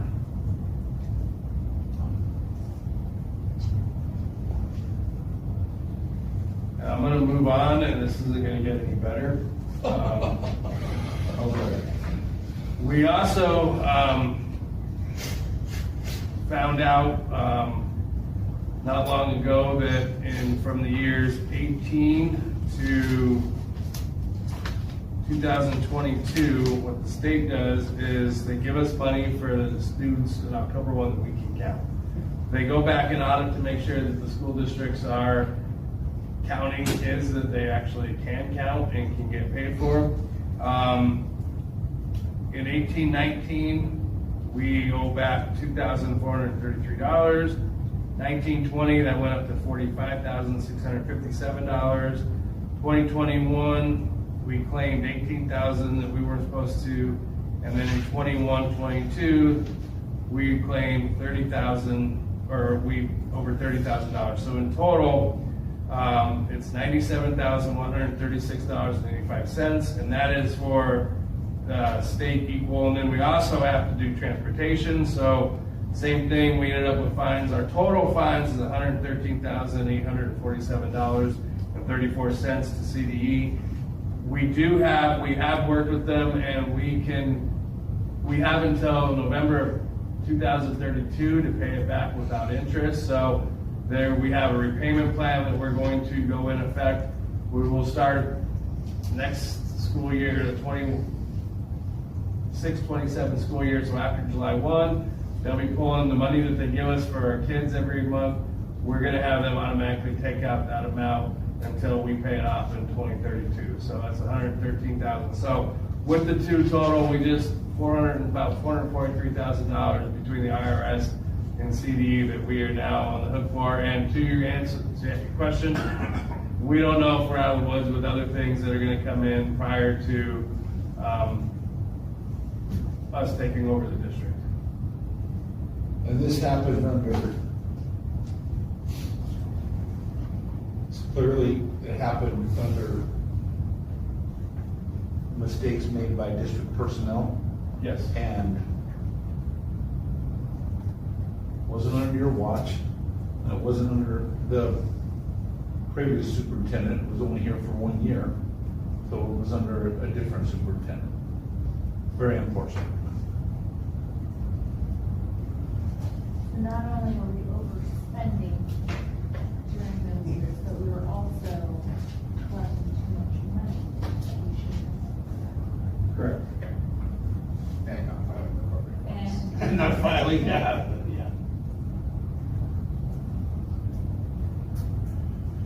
Going forward, we now have procedures in place to make sure that we're counting Oh, the yes. appropriate students and not extra students that we can't. Absolutely. We actually are our person in the office that does this for us now, T. Wrangle. She and I met, and there was a couple kids that said we're not claiming because we're going to follow the law to the T. If they're not there, there's all these rules around who we can claim, when they're in attendance.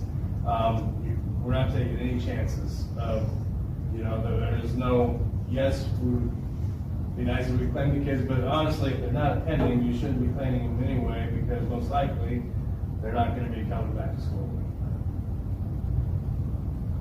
And then we do claim it, there's some. Yes.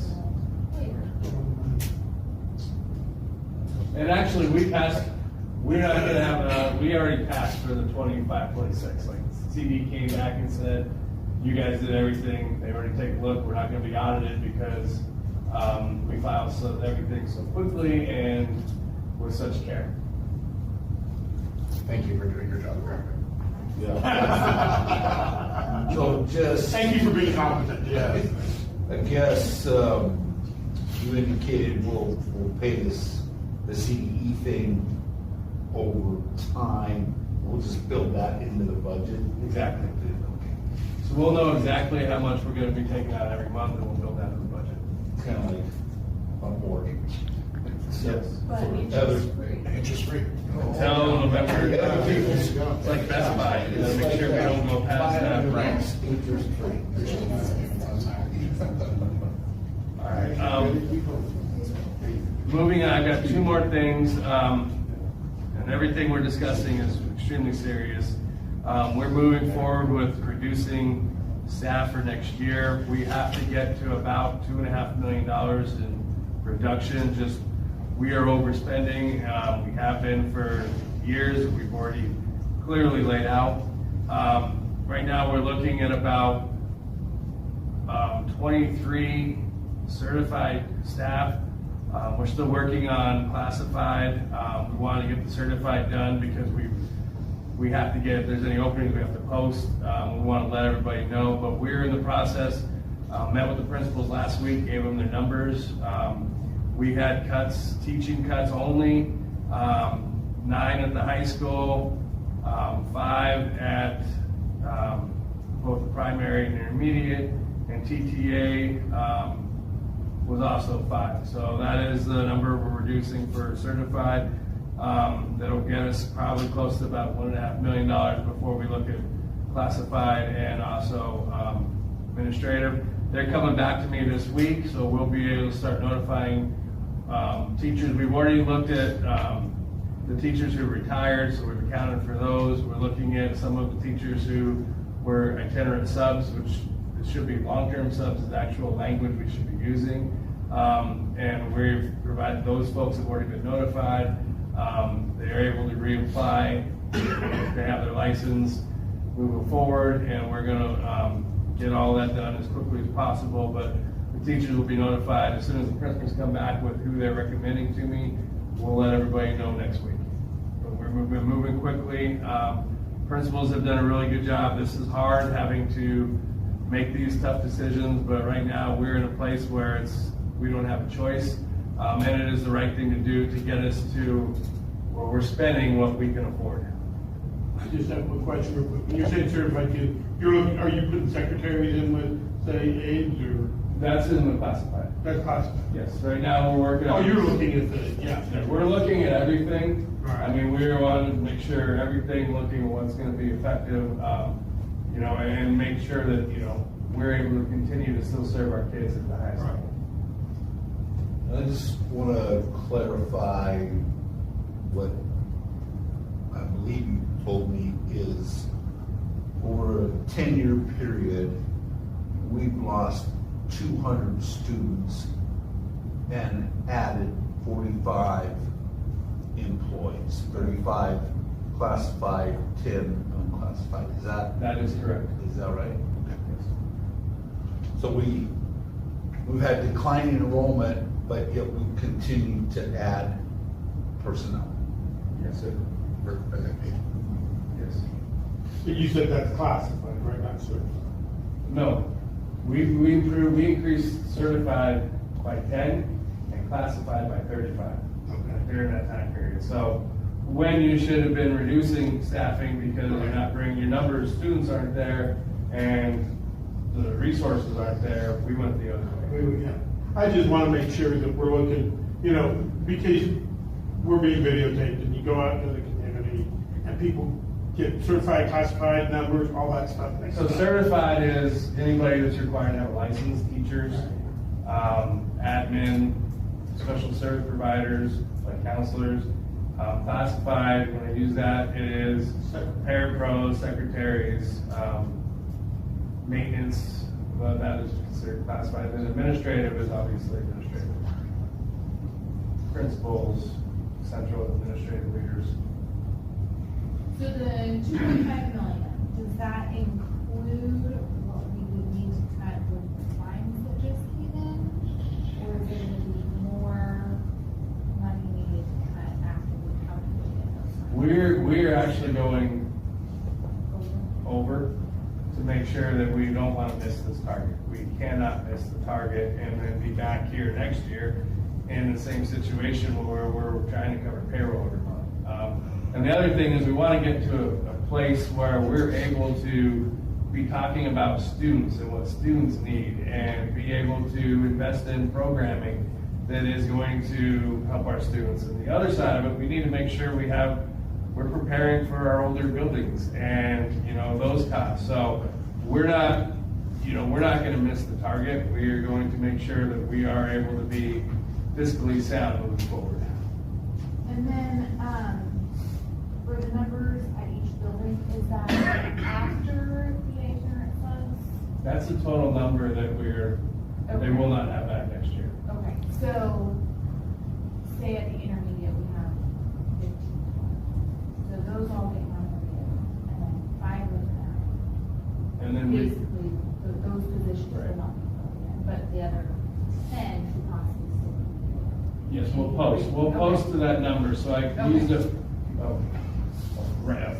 teacher to student formula. And that's what we use. So we're trying to make sure that we hit that number. So if we're not going to go any less than the formula that we came up with. So we came up 19-1 for secondary, and then we're having no more than 25-1 in the intermediate, because the 19-1 is not really 19-1. We have plans and those things, but we're coming out with a number that it's still going to be more than 19 kids in the classroom, because you have to account for that. The elementary is easy, because you have how many teachers, you have how many students. So, but that is how we're doing that, and the numbers, they know how many numbers they're going to have for next year, so we can start going through and posting and filling those positions.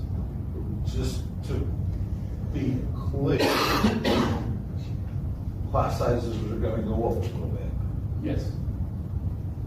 And just to also be clear, right now, we have probably, our class sizes are not appropriate. There's, I mean, you guys, we've been in the buildings, they're not appropriate because we have 200 less students than we would pre-staff. I think it's a concern of mine, but also a lot of constituents and parents. We're in turnaround, we're coming out of it. But it's, losing teachers. Is there a process? I'm pretty sure they want to know, how are you going to do that, on which ones, and how, like, are you having people help with OCs or the state or anything to make sure that we don't go back into turnaround, because we are going to. Well, how we're doing that is quality programming, making sure that we're focusing on what we teach, how we teach the big rocks, but making sure that we have systems in place, that we're able to move forward and have all those things, that we work on quality instruction in the classroom. So right now, I will say this though, when we have class sizes that are probably the most lopsided in the state, we're in turnaround in that situation. So just because you have that teacher-student ratio has not had that quality of effect. As we have, what's made the difference is TNTP, the UVA partnership, working with our teachers, providing professional development. That's what's going to get us out of curve. Right, yeah, because 19-1 at a secondary level is not that No. So just for clarification, we're putting $2.5 million. The first round of cuts, we have $1.5 million. So we'll still have $1 million more to cut, Right. which would be admin and classified. And then, We know, we have the numbers, we just aren't, they're not, I don't have them ready to present, Okay. but we will make that $2.5 million. and then, the certified teachers that are being let go, they will know, those specific teachers will be like, Yes. okay, just want to make sure I heard that. Okay. Thank you. Any other, is that, any other questions on? I do have one more thing, and it's gonna go right into new business. The strategic plan, we're working with TNTP. They're gonna start collecting data the first week of March, and then we will be including parents, staff, students, some school board members on the 2 planning teams that we will, as soon as the data comes from TNTP in March, we're gonna meet in April, and then have another advisory team in May. So we're excited that partnership is going to be in place. And that, to your questions about how do we move forward, it is by making sure that we know where we're going. We're not just going for every fad of this new program. I know those of us who've been in education a long time, this too shall pass. We are actually trying to create systems that will last forever. They're going to last, and it's based on best practice.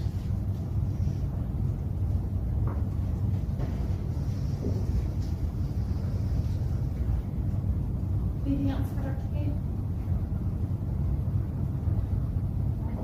Moving on to new business. Okay.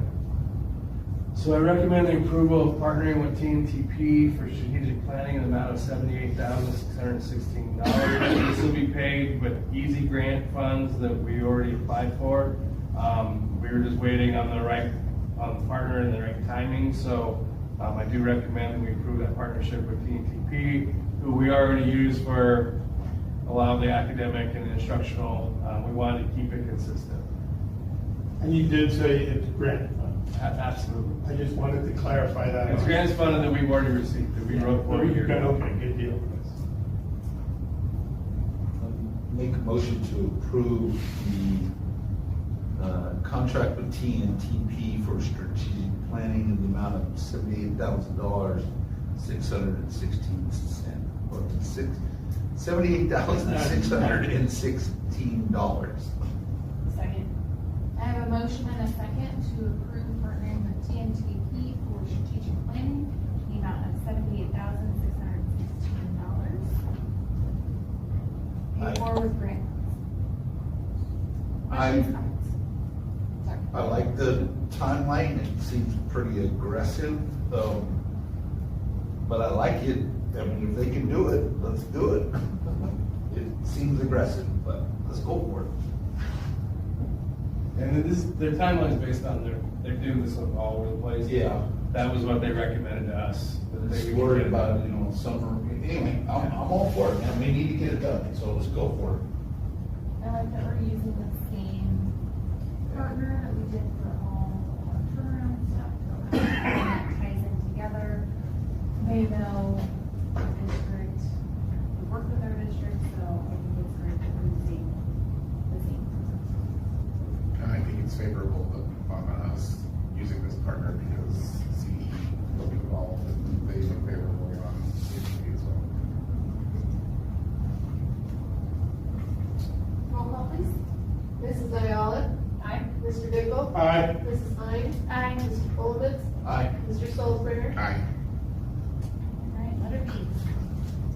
So I recommend the adoption and approval of resolution Exhibit A, the statement of fiscal exigency. What this means is we're declaring that we are in very difficult times, and that we, as we go forward, go through the teacher cuts, it allows us to be able to not necessarily, if there's a program cut, it's not probationary teacher, it allows us to be able to function with a little more flexibility, to be able to get to these big cuts that we're having.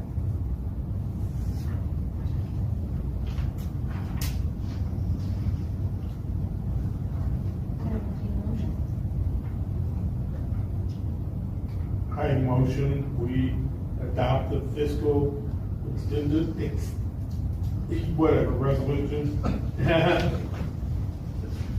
Second. I have a motion and a second to adopt resolution exhibit 8, statement of fiscal I actually wrote it down like that. I said it right. I can't even get it. Questions, comments? I don't think it's anything that we want to do, but we all understand that it's something that we have to do for the kids. We can't help all the students if possible if we don't ensure that the district continues to function. Well said. Here we are. All right, roll call. Mrs. Ayala? Aye. Mr. Dickel? Aye. Mrs. Hines? Aye. Mr. Golowitz? Aye. Mr. Salisbury? Aye. All right, number 8, board comments. Start that way. Why are you gonna look at me first?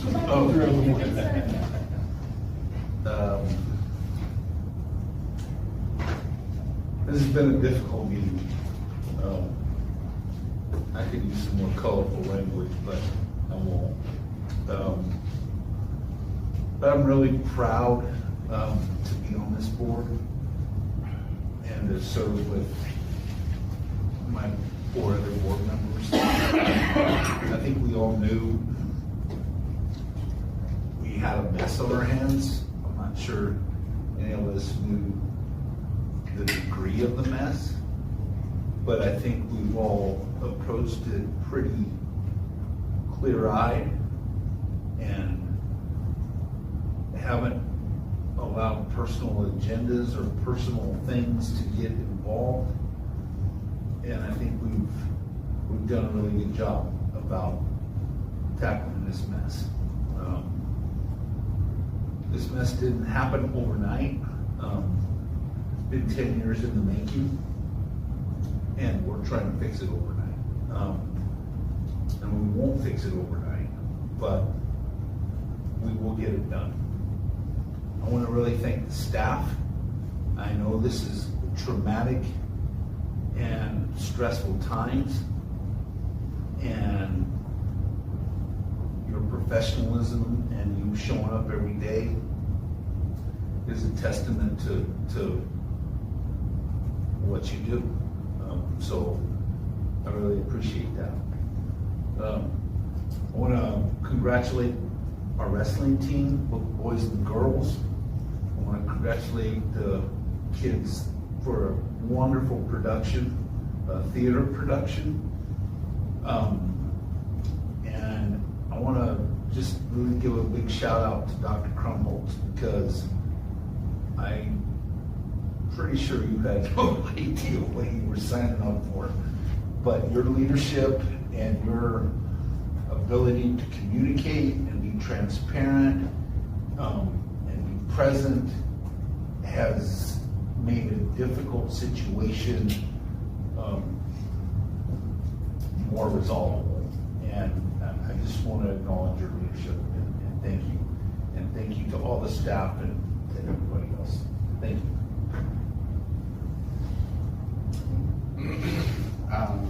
I just wanted to add, I definitely echo all of Greg's sentiments, particularly to the staff.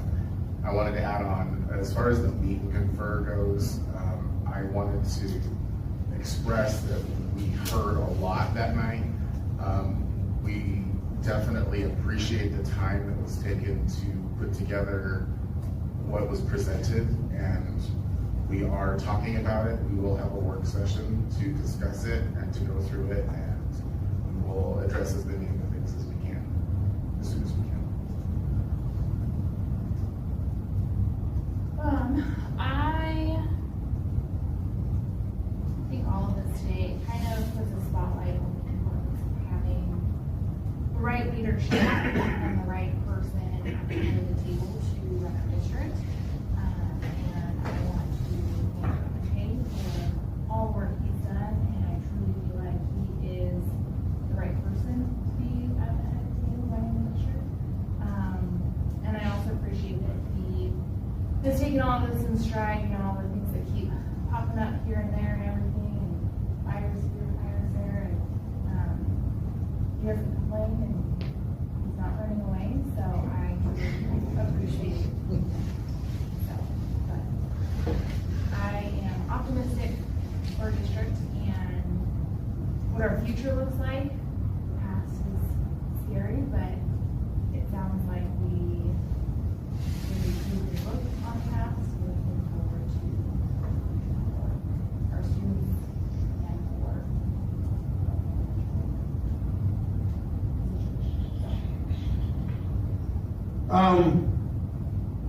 Mine is more just kind of a concern. My comment is we're going through all this budget work and we're making cuts to staff and everything.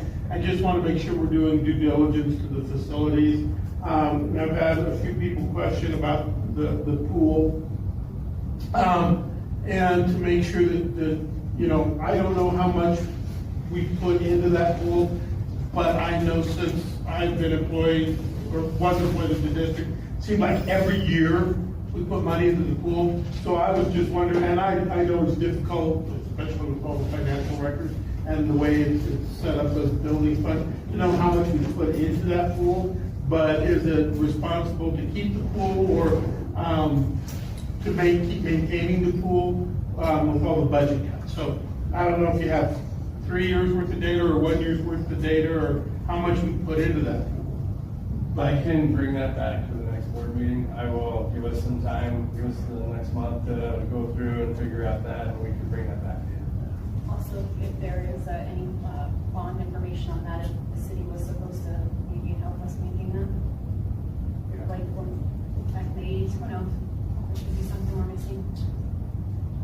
Yeah, back in the 80s. Who knows? It's my turn. I'd like to say, I did a list because I always forget something.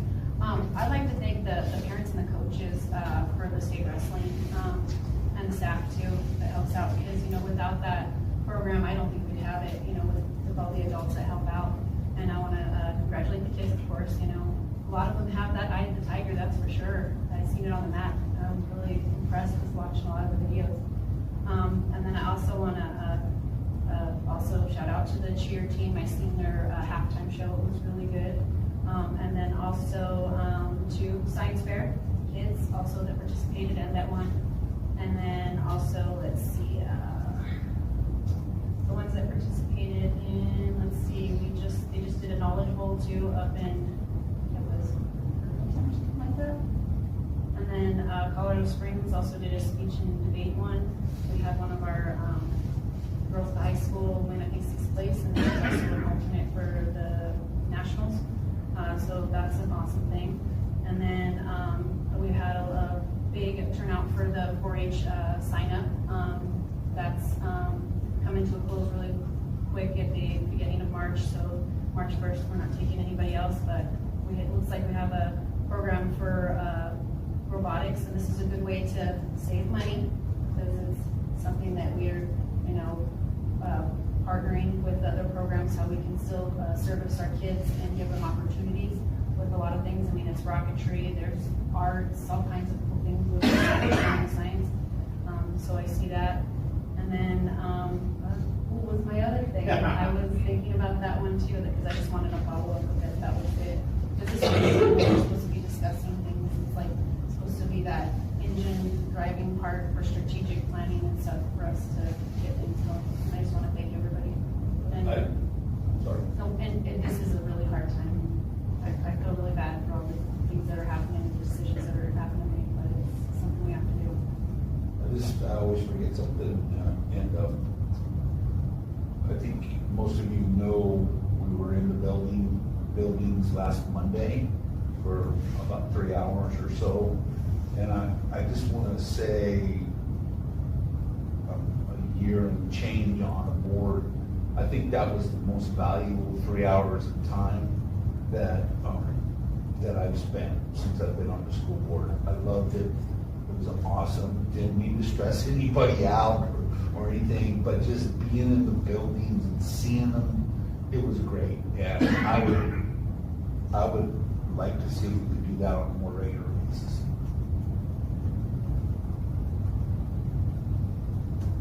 Anything else?